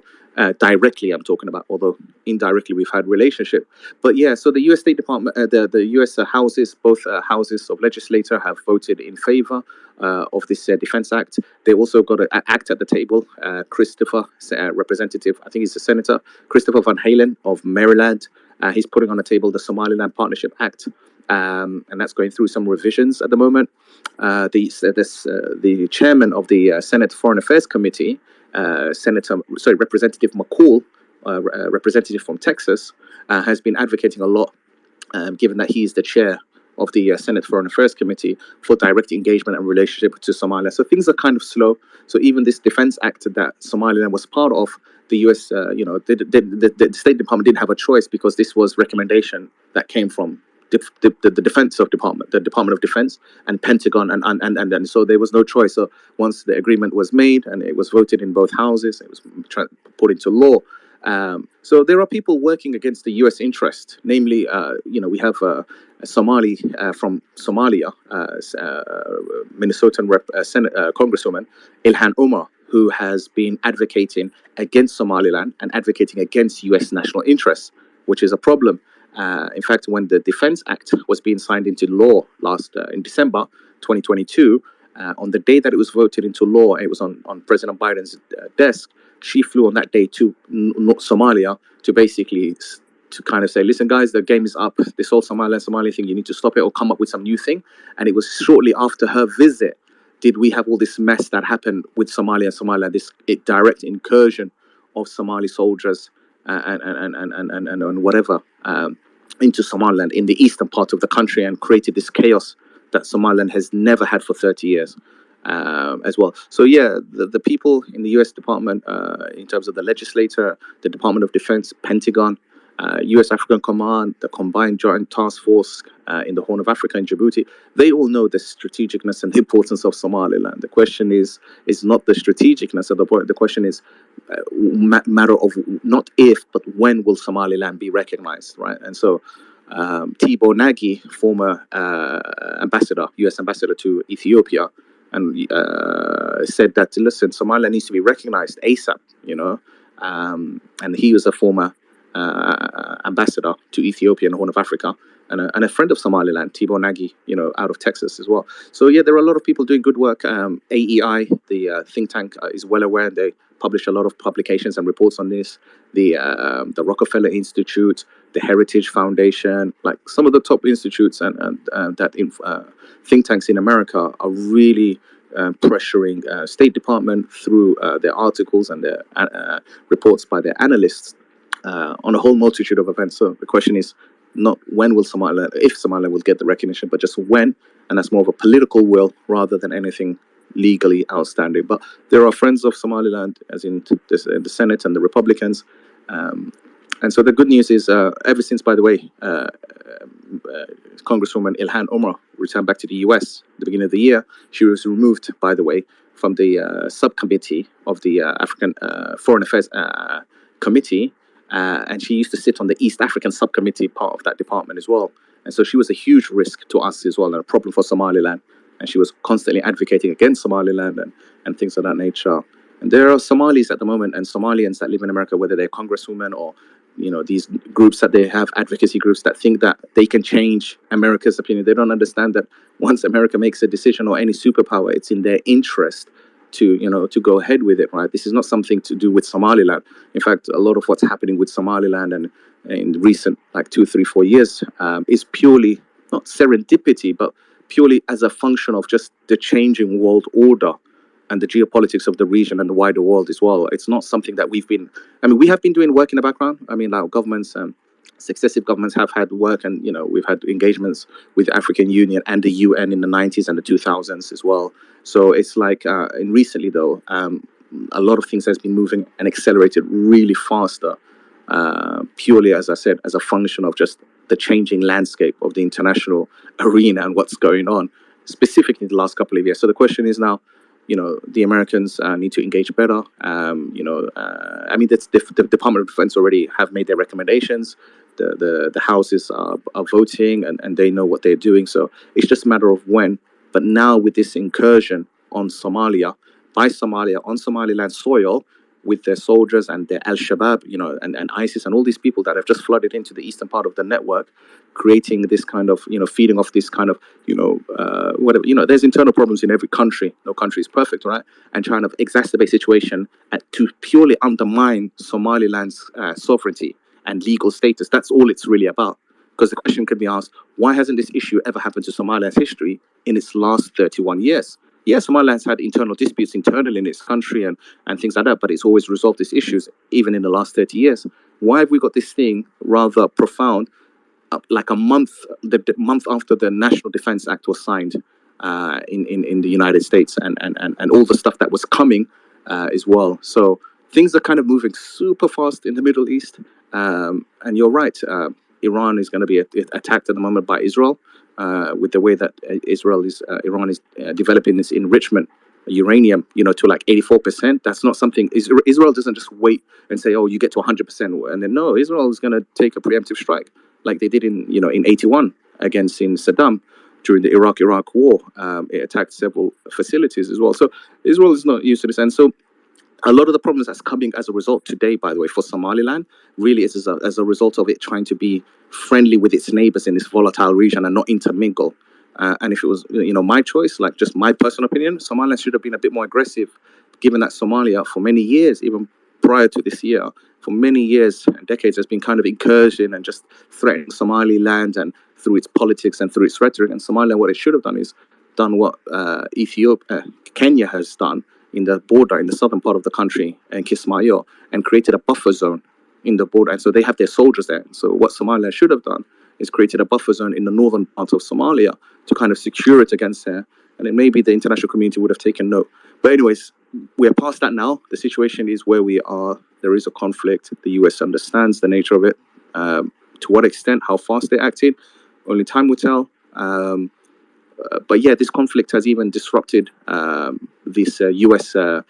In February last month, the US was supposed to come for a training facility, justified accord with 24 other member states, African and other countries. And that was disrupted purely as a result of this insurrection and civil unrest that's been caused, timed aptly, by the way. It's not coincidence and it's not accidental. And when we know that there are other state actors that are behind this as well, that are fueling this conflict in the region.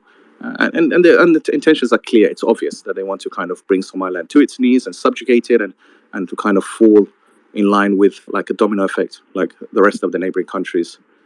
So yeah, but it will be a matter of time. But the question is, how does this play out? Not looking good for Biden, at least for the remainder of his term. If the Iranian Saudi China trilateral agreement is anything to go by, that was signed yesterday, not looking good, so to speak. That's a big failure on the Biden administration. So we can only look forward to and see where we go from here is the answer to the question. The future is really unknown. So yeah, back to you, Michael. Hey, great. Thanks again for that and all the explanatory detail that you provided. I think we have time for maybe a couple more questions. I want to go to Garad Saeed Abdullah. Please go ahead with your question or comment, sir. Yeah, cheers, Michael. I just wanted to speak about the elephant in the room, really. I'm just wondering what your opinion is of the looming civil war in the SSC regions, which are currently obviously saying they're breaking away from Somaliland. I know there seems to be a lot of blame being thrown about, be it China, be it Ethiopia, be it Somalia, be it Puntland.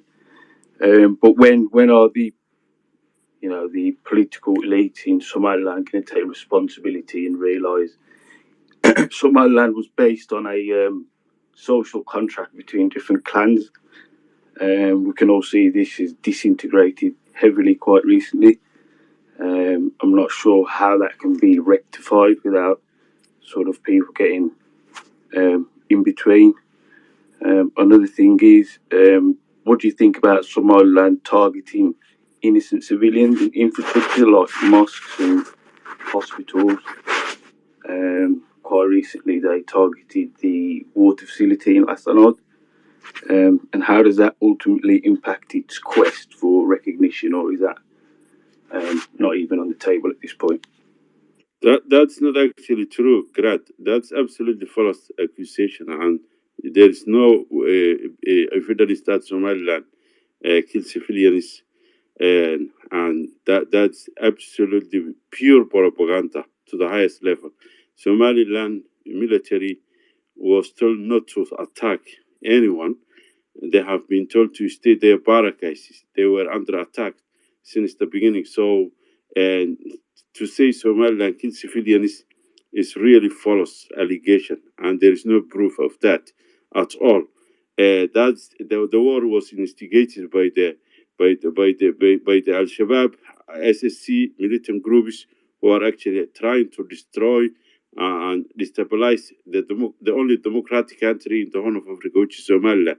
So Somaliland government doing everything it can to actually to help and save the civilians, and Somaliland military are not firing one bullet to civilians. So that's pure propaganda, and you need to take back that accusation, which is not, which is false. It's not propaganda. I'm actually from Las Anod myself. You know, I have family that have currently been, they're away from their house.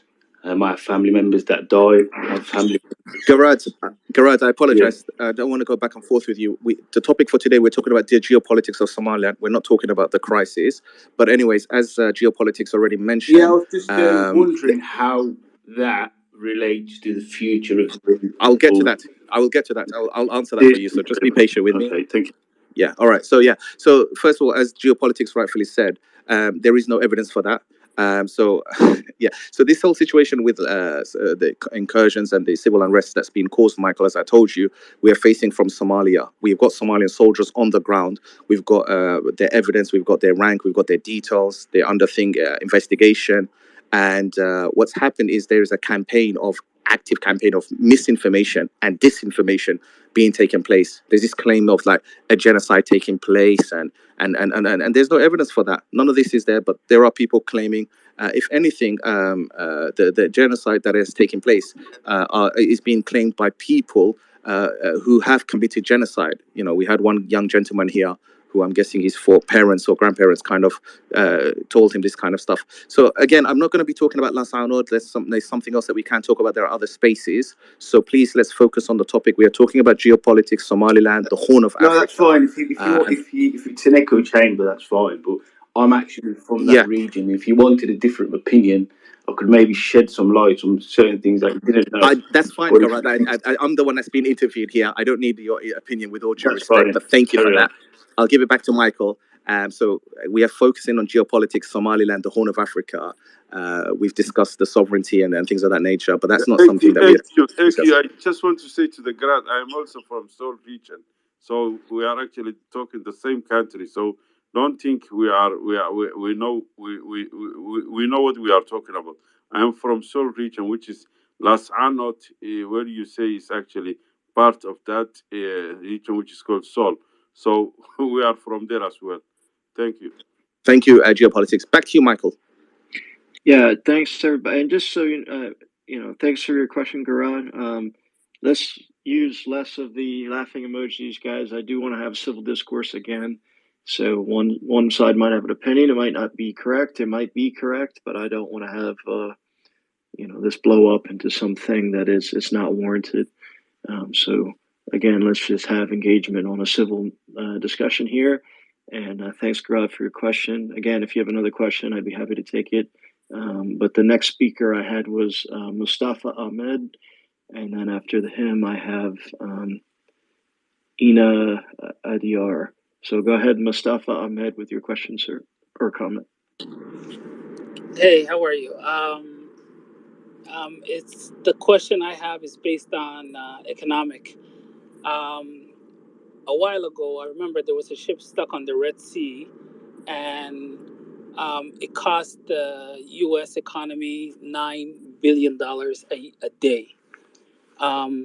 Somaliland takes great pride in securing the Red Sea, whether it comes to terrorism, whether it comes to pirates.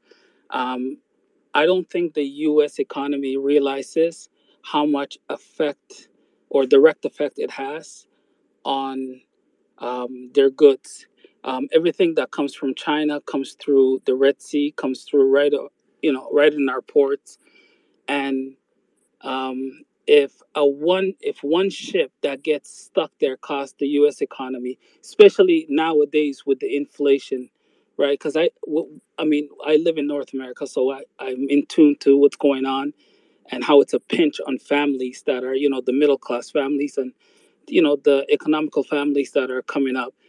Um, if one ship that got stuck in there cost the American economy $9 billion, does the American economy understand that if piracy and terrorism, right? If Somaliland one day says, you know what, we're gonna back up and see what happens, and just washes their hand off, do they have any idea what impact that piracy and terrorism will have on the American economic from far away? That's my first question. Yeah, I think that we do have an impact, and that Suez Canal container ship also. I don't know if that's the same one you're talking about, or if it's a different ship that also had a big and actually a huge effect on the world economy, not to mention America's economy. So part and parcel with that is our work with, I'm sure, Somaliland and the folks in Djibouti to do maritime aviation with drones and with other assets that we have in the region to search out for, pirates on the seas. It was actually a joint task force that I want to say ended in 2000. What was it? 14th, I think it was Joint Task Force Horn of Africa. That you can look up, and I want to look that up, but I don't want to take forever up and have a pause and get the stat. But maybe I'll come back and circle back with the correct stat. Or Abdul, if you want to look that up, or if you know anything about that. I believe it ended, I think, the mid 2010s. But I was a part of that on the USS Boxer over there, where we did sea control, pirate deterrence. Also, we helped a lot of refugees that were fleeing up from the Horn of Africa to try to go up to northern Africa and then into Europe eventually at the time. And so we had a lot of dinghies, a lot of boats, a lot of small fishing vessels that had a lot of refugees on them, as well as identification of certain vessels that may be Al Shabaab or Al Qaeda or other terrorist affiliated groups that might have an affiliation with those. Who were supposed to ID those and to deter those and arrest or take out some of those people that would try to hijack ships over there, as well as a whole plethora of other nefarious activities that they wanted to do. To your main point of, partnership, I think we need to do a better job. I do think the stats on violence have gone down. The stats on hijacking ever since the task force was established back, what was it, 2009, 10, something. It was after the Captain 2010. Phillips. Yeah, 2010, because it was definitely after the Captain Phillips episode in history, which actually USS Boxer played a key on. I actually worked out of the room that the admiral, the female admiral, took charge of the whole incident there. Although I was on the ship well after. I was on the ship from 2015 to 16, so I was on there after that whole situation had played out.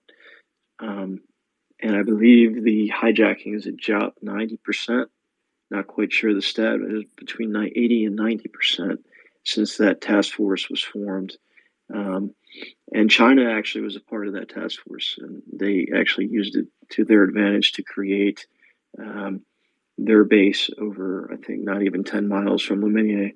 And so, as we see the rise of great power competition. We also see the rise of the importance of areas and countries like Somaliland and how they play a part in the stabilization of certain areas. Because without vital input from them, you could see a Mad Max type situation, hijackings on the seas, hijackings on land, exponential rise in terrorism in the region. You already see groups like Al Shabaab, but you also see the the rise of groups in Central Asia, ISIS Khorasan, which wants to supplant the Taliban as the strongest fighter group in that region. And they also have tentacles in East Africa. And so you definitely don't want to see, a similar situation that played out from the mid 2010s with the rise of ISIS in Iraq. You don't want to have that replicated in East Africa. 100%, you don't want to have that replicated. Abdul, let me turn it over to you for an answer to Mustafa's point about maritime and regional security and how Somaliland is a partner in that effort. Yeah, thank you, Michael. Thank you for that question, Mustafa, as well. So yeah, I think I think we said it before earlier on. We've been here for a while that Somaliland spends a huge portion of its budget, its annual budget, on security and peace and stability in the region, and a large chunk of Somaliland's GDP, budget really goes towards, I think, what 40, is it 50% maybe, goes towards securing the Somaliland from ISIS and Al Shabaab and terrorism incidences and individuals, but also it secures the maritime region as well, the Red Sea and of the Gulf of Aden, and that comes at a huge cost as well. And that's, again, if you spend 50 to 60% of your budget on security, whereas the other budget that you need for development, for progress, for education, for health, and Somaliland is kind of struggling and suffering as a result on a number of these key indicators, purely as a function of being neglected by the international community. And we're doing a job for the international community, by the way, the world, by securing that very important and strategic, trade route. That trade route, very important, as we've already said. So Somalia spends a lot of budget, or of its meager budget, on trying to secure both the maritime, offshore and onshore. And we've been doing that for long, and we will always do that. You know what I mean? Because we can't have ships getting hijacked and piracy and extending from the mainland Somalia to the other regions as well. And that's why the U.S. NAV force is on the EU NAV force is in the Horn of Africa, as well as other maritime joint efforts as well. But yeah, just want to say, Michael, I'll give back to you. I've got a couple of more questions. Maybe we can just finish up and then maybe close up if that's okay with you. No, that's fine. I just DM'd you that actual response there and wrap it up here after the next three or so. But Mustafa, just go ahead. You said you had another question for us. And then Yeah, after I'll that, keep I'll it give it short. to the next two. Please go ahead with your second question. Go ahead. Yeah, thank you. I'll keep it short. Can you hear me? Yes, loud and clear. Okay. The other one, the one thing I have a problem is there's a so-called arms embargo. I call it so-called because I don't think it's real. You have other country on Somalia, actually, arms embargo on Somalia. You have countries that are literally feeding Somalia and Al Shabaab money and weapons. You got China, you got Turkey, you got Qatar, but it seems that the other day the U.S. even shipped out a C-131 with $9 million worth of weapons so they can fight Al Shabaab. What I don't understand is when will the U.S. wake up and realize that the same weapons that they're giving to these Somalians are the same weapons that are ending up in the hands of Al Shabaab that they're fighting themselves, and eventually are also trickling down to the neighboring countries. To one of the reasons why they're getting funding, like I never seen a terrorist group more equipped, more money than a selected government, because they're not elected, right? It's a selected government, and they only control 4 kilometers. They don't even control their city, but Al Shabaab roams there, collects taxes, yet the Americans just send them an entire plane worth of weapons, $9 million worth of weapons. And then the same weapons were recovered by the Somaliland army fighting Al Shabaab and the terrorists and the militias. So how do you defeat an enemy that you keep feeding weapons, and and there's nothing going on about in terms of financial you know chokehold on these Al Shabaab, because right in North America you have people actually fundraising and sending them money and no questions asked. Like, that's kind of ironic. Like, you know what I mean? It doesn't make sense. It's a fair point. It kind of reminds me of Syria, the whole spider web chart of different groups that were fighting against Bashar and we were supporting, and then groups that turned against us. And you also had ISIS and other groups. It's the whole, I don't know if you've ever seen it, but there's a whole spider web chart of interconnecting lines in different groups. So this was kind of reminds me of, no, I think we do need to get a better track on that. And I don't know if we would ever directly send arms to Somaliland proper, unless we recognize them. There's probably some legalese behind that and doing that. So that's why we send directly to Somalia and not to Somaliland, if I had to guess. And that would be a Department of State boondoggle if I had to really put money on it. But let me turn it over to Abdul. And just quickly, I want to end it probably by 4 o'clock. We've gone a little bit longer than I anticipated, but we've got some great content that we've discussed, so I don't mind it at all. And then after your question, I'll wrap it up with Mustafa Mose and Ina Adiyar for our last two speakers. But go ahead, Abdul, and see if we can take a stab at the question. I do want to say it's related to DOS chicanery. Yeah, it's exactly the same thing that you mentioned, that spider's web in Syria. So it's not a new thing. It's a crazy web. So basically, yeah, I think what Mustafa is referring to. So last month in January, there was a shipment of $9 million worth of weapons that was given out by the previous or the outgoing U.S. ambassador sitting in Mogadishu, Larry Andre. And the irony was, the story was, and this was in January, this wasn't 6 months ago or whatever. The irony was that a lot of those weapons went missing. And the word on the street, so to speak, is like it's just gone in the hands of nefarious characters, Al Shabaab, and the things of that nature. And so they don't have proper ways of accounting and whatever. So, but that's just the nature, unfortunately, of the beast. But the reason why it's a problem now, though, as opposed to before, say last year, before December, is now what it's doing is, because we have this infiltration of Somalian soldiers and the Somalian government to kind of undermine this US-Somaliland relationship. What is happening is there was even a shipment last month in February again that was also given out from Mogadishu airport, and it's ending up, these weapons are ending up with their soldiers, right, in Somaliland, right, and so that's what's happening. And I think geopolitics mentioned earlier on that the Somaliland government and the army has been told to kind of don't use your force too much, just be restrained, and it's been following the orders of the international community. But to what extent? Once you have international incursions into your territorial integrity, it is duly the right, according to international law and just basic human rights, that if your house is broken into, you must defend it. And so Somaliland's territory has been infiltrated by our neighboring country, Somalia, predominantly, and some of the other nefarious actors. And we've got them in their video documentation and things of that nature. So it is a big problem that, a shipment in January and then another shipment in February, and they're being used to further the conflict in the Horn of Africa, well, in Somaliland specifically. And it's a big problem. It's a big problem. It's frustrating. But as you rightfully said, it is coming from the US State Department.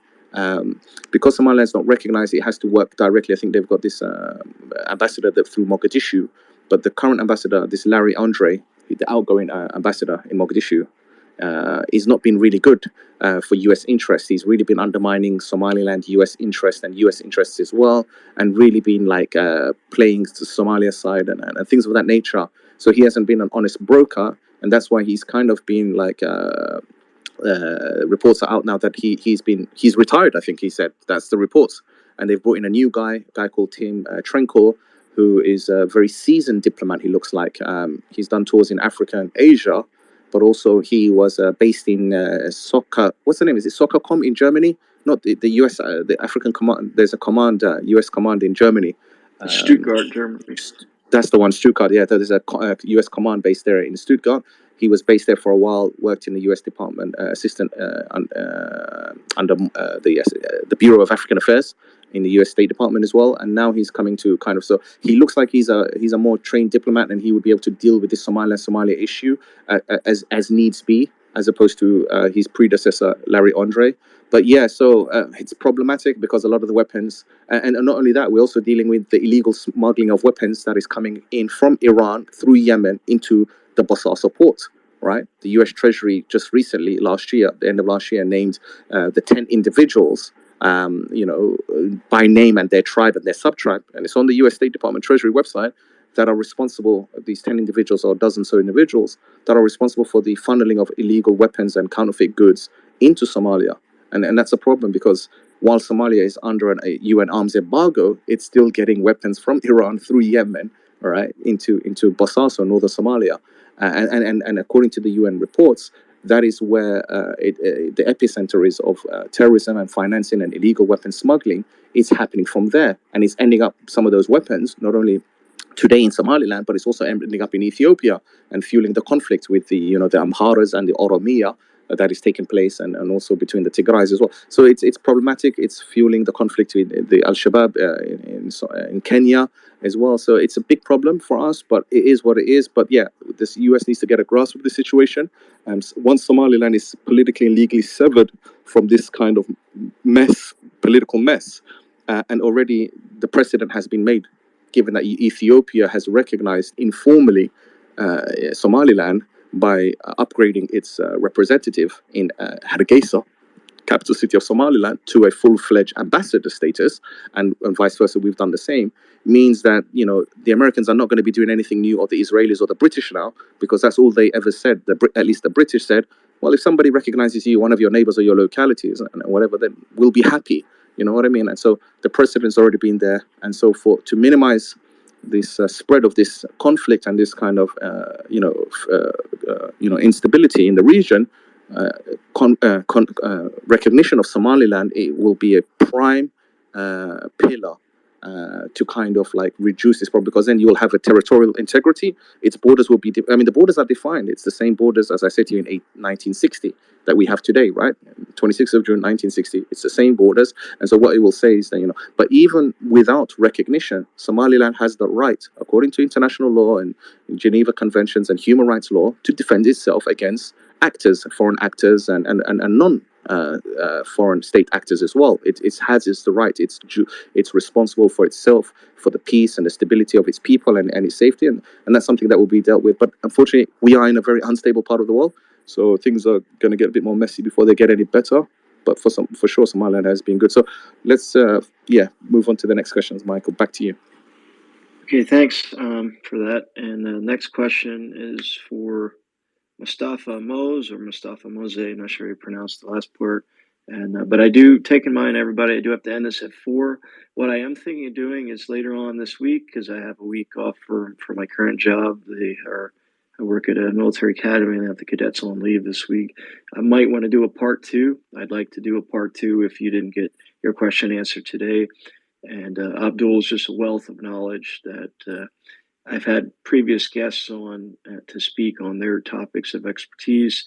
But for this particular issue, Somalia and East Africa, he's just, he had Dr. AQ. I don't know why he switched it to Mr. He should be a doctor. You have a PhD level of expertise. So I do want to, if you're open to it, Abdul, have a part 2 for folks that can't get their question answered today in the next 8 minutes, if that's something you're interested in. No, for sure. I'd be happy to do a part 2 with you, and also to do a separate space on our channel as well, Michael, with you, and, things that you can discuss about your military backgrounds, not sensitive information, but, things that we can discuss, whether it's politics, geopolitics, America, and things of that nature. So I'd be more than happy to do that in the future. Absolutely, and we can talk offline via DM about that, and I'd be happy to come on your show. See if we can do a lightning round the next 8 minutes to finish out. Go ahead, Mustafa Mose, with your question, please. Hey, thank you, Michael. I really appreciate it. And I also appreciate your service for Navy. I worked with the Navy almost 6 years. I was attached to the Team 6. We deployed to Afghanistan, Iraq, and I'm currently supporting them in the warfare against the terrorism. Okay, and my question to you: the State Department sponsored and the State Department a label anyone who sponsored a terrorist. We still have on the list Cuba, Iran, and Syria. I'm wondering how Somalia escaped because Somalia, and we only heard about the Black Hawks down, and not only one, and Al Shabaab have the foothold. Al Shabaab before that was the group they call Hakima, and before that was a Siad Barre, and who's and collecting a weapon just like Saddam Hussein, a weapon of mass destruction. And after he left, those weapons went to the hand of the wrong people. Over 3 million dead. Somaliland has been attacked and bombarded by the foreign pilots. Somalia, since that, they hijacked 178 fuel or food or logistic ships. Iran, it never done that. Cuba, it never done that. And Syria, it never done that. Syria have an internal war inside, and you talked about that earlier. 778, and the weapon they cash in, the money they take from those boats is 1.5 billion. That money went to the wrong hand. That's how they built Al Shabaab. U.S. 3 months ago, they labeled a sanction for 10 people, all from Somalia, cashing weapon. They're all from the south of Somalia, and the federal state they call a Puntland, who's attacking now in Somaliland. So why Somalia was not a label state sponsored by Al Shabaab when they attacking their neighbors? Kenya killing millions, hotel killing American. Went to Ethiopia August 5th, 2022, and killing over 400 people. And now have a foothold in Somalia, send it to Somaliland, and now they're in Las Anod.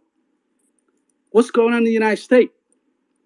What they blindsided this state-sponsored terrorists, and one of the minister who was his head $5 million robo. Now he's the religious minister in Somalia. What's going on? Abdul, do you want to take that in the next 5 minutes, and then we have to end it? Yeah. We chased Bin Laden. We chased Bin Laden because he was responsible. We wanted to Tora Bora. We chased Bin Laden because he was responsible for September 11 to kill our people, over 4,000 people. But these people are fishing, killing American everywhere they see. They are killing civilian. They committing a crime against the human. They've been killing people since 1990. Why we don't label it? Thank you. I agree with that. I think we should go after him. But again, like I said earlier, I think we just have so much focus on Ukraine right now that we've taken our eye off the ball from a regional perspective in Africa and other areas. And also trying to wrap up the global war on terror to focus more on great power competition, that I think we've relegated these to second, third, and even fourth order, maybe even fifth order status.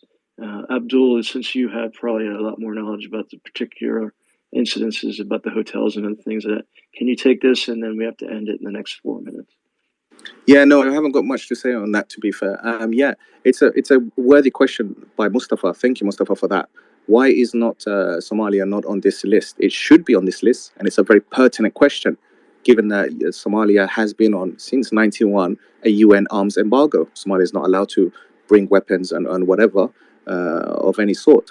Despite that, the US Treasury and the State Department is fully aware of the illegal arms smuggling, and the UN and other international organizations are not unknown to the what's going on in Somalia and whatever. So there could be a number of reasons why they've taken them off the list. It could be the fact, potentially, again, this is just my opinion, but maybe now it's coming to 12 years since, 13 years since federal government of Somalia has been created, this entity, right? And so it's coming to the end of that program and that project, and the ATMIS, soldiers, 40,000 or so soldiers that are there to protect the peacekeeping soldiers from all over the world, are going to be finalizing their project, I think, in 2024. So things are kind of being rushed, and so that's what happens when you rush things. You make political, poor decisions, and it could come back to bite you on the bum potentially. For sure. So yeah, we just discussed earlier on why weapons coming from the USA, through the State Department, ends up in Al-Shabaab as recent as January and February last month, with huge millions of dollars of worth of weapons shipment. Nothing fancy, to be fair, but still. But they're getting illegal and more sophisticated weapons, though, illegally smuggled through, as I said, through the Bosaso port. It's a big problem. It's a question that's worth answering. And that's a question for the legislators and for State Department to kind of figure out, and the executive and the Department of Defense, what's going on here. Why have we taken off Somalia? I'm sure they know about it. It's not that they don't know. I don't think they're unaware. They know full well. The US has drones that fly over Somalia and Somaliland, from Djibouti and other regions. They're fully aware there's a EU naval task force on the Indian Ocean and the Red Sea, so they know what's going on, and everybody's aware. The question is, how do you deal with it? And Somalia has been a big problem and a thorn in the side of the international community for over 30 years now, and even prior to that as well. Even during the days of the Somali Republic, Somalia was nothing more than just a terrorist, fascist, illegal state that used the weapons, $400 million worth of weapons, annual contract, to kill the Isaac genocide. That's what Siad Barre did. Siad Barre used nearly $500 million worth of government funds, to fuel up the army and the defense and the weaponry of the Somali Republic government. And who did he use that against? He didn't use it against the Kenyans. He didn't use it against the Ethiopians. He used it against the Somalilanders, the Isaac clan specifically, the genocide. So we are very concerned as Somalilanders, as a neighboring country, just as are Kenya and Ethiopia, when this arms embargo will be lifted, if it will be lifted on the Somalia. There is another, I think, UN Security Council meeting happening towards the end of this year in November. Every year now they're having a meeting, and so they're extending it now by yearly, as opposed to before where it used to be, I think, 3 years or 6 years or 5 years. So it's like Americans and the international community and the international organizations are kind of like saying we're kind of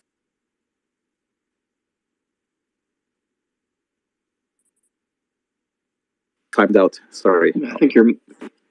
Can you hear me? Yeah, I think your mic dropped off. Yeah, sorry. So yeah, that's what I was saying. That everybody's aware of what's going on. The question is, they're trying to expedite the process of trying to get Somalia on its own feet, withdraw these peacekeeping soldiers, international peacekeeping soldiers, and Somalia has to manage itself. But as I think some of the other speakers already said, Somalia is in no way to manage its affairs. It's not even close to it, and it will be a political disaster for it to be like that. So I don't know what the solution is. We'll have to wait and see what the EU, the UN, the USA, all the other international partners and organizations do about Somalia. But yeah, it's a big problem and a concern for us specifically. If especially this arms embargo is to be lifted, we know what will happen, and it will be a big problem. So yeah, let's see. Keep an eye on this. Back to you. Yeah, I agree with that. And the other thing, just thinking about Abdul's response, and then just thinking in my brain, like, okay, just looking at things that we've done in the past, it might have been a hedge, a geopolitical hedge that the Department of Defense agreed with State on, and say, hey, if we don't sell these weapons, then Russia, China definitely will, with AKs or the other, I forget the nomenclature, Chinese. They're not very good, but they have a lot of machine guns that they're ready, willing, and able to sell to Somalia if we don't. So it goes back to the old, I hate to use the movie Lord of War as an example, but if we don't do it, then somebody else will, and they'll probably triple or quadruple or maybe even more in terms of the amount that goes into Somalia, which ultimately could be used against Somalilanders. And so that might be a geopolitical hedge. Sell them this, let them be satisfied with that, because if they don't get that, then they'll reach out to other more nefarious actors, geopolitically speaking.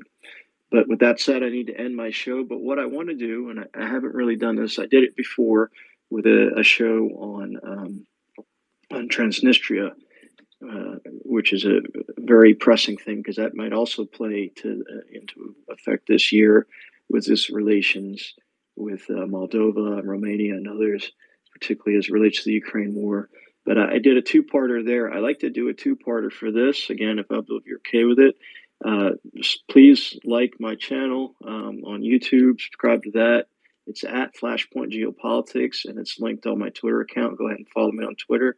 And what I'll do is I'll put out an announcement pretty soon with a part 2 or round 2, if you will, of this show talking about Somaliland. And I'd like to have on Ina, Sakad, Ali, and any other people here that that requested, but I wasn't able to get to. I'd like to have you back on that part 2 show to talk about Somaliland and some other issues that we didn't get a chance to discuss today. So with that said, I want to thank everybody that came out today to talk and ask questions, raise comments and concerns about Somaliland. And I look forward to doing a part 2 on this. We're not quite done yet talking about Somaliland. I think there's a whole litany of things that we could talk about, and hopefully end that part 2 talking about ways we can get full recognition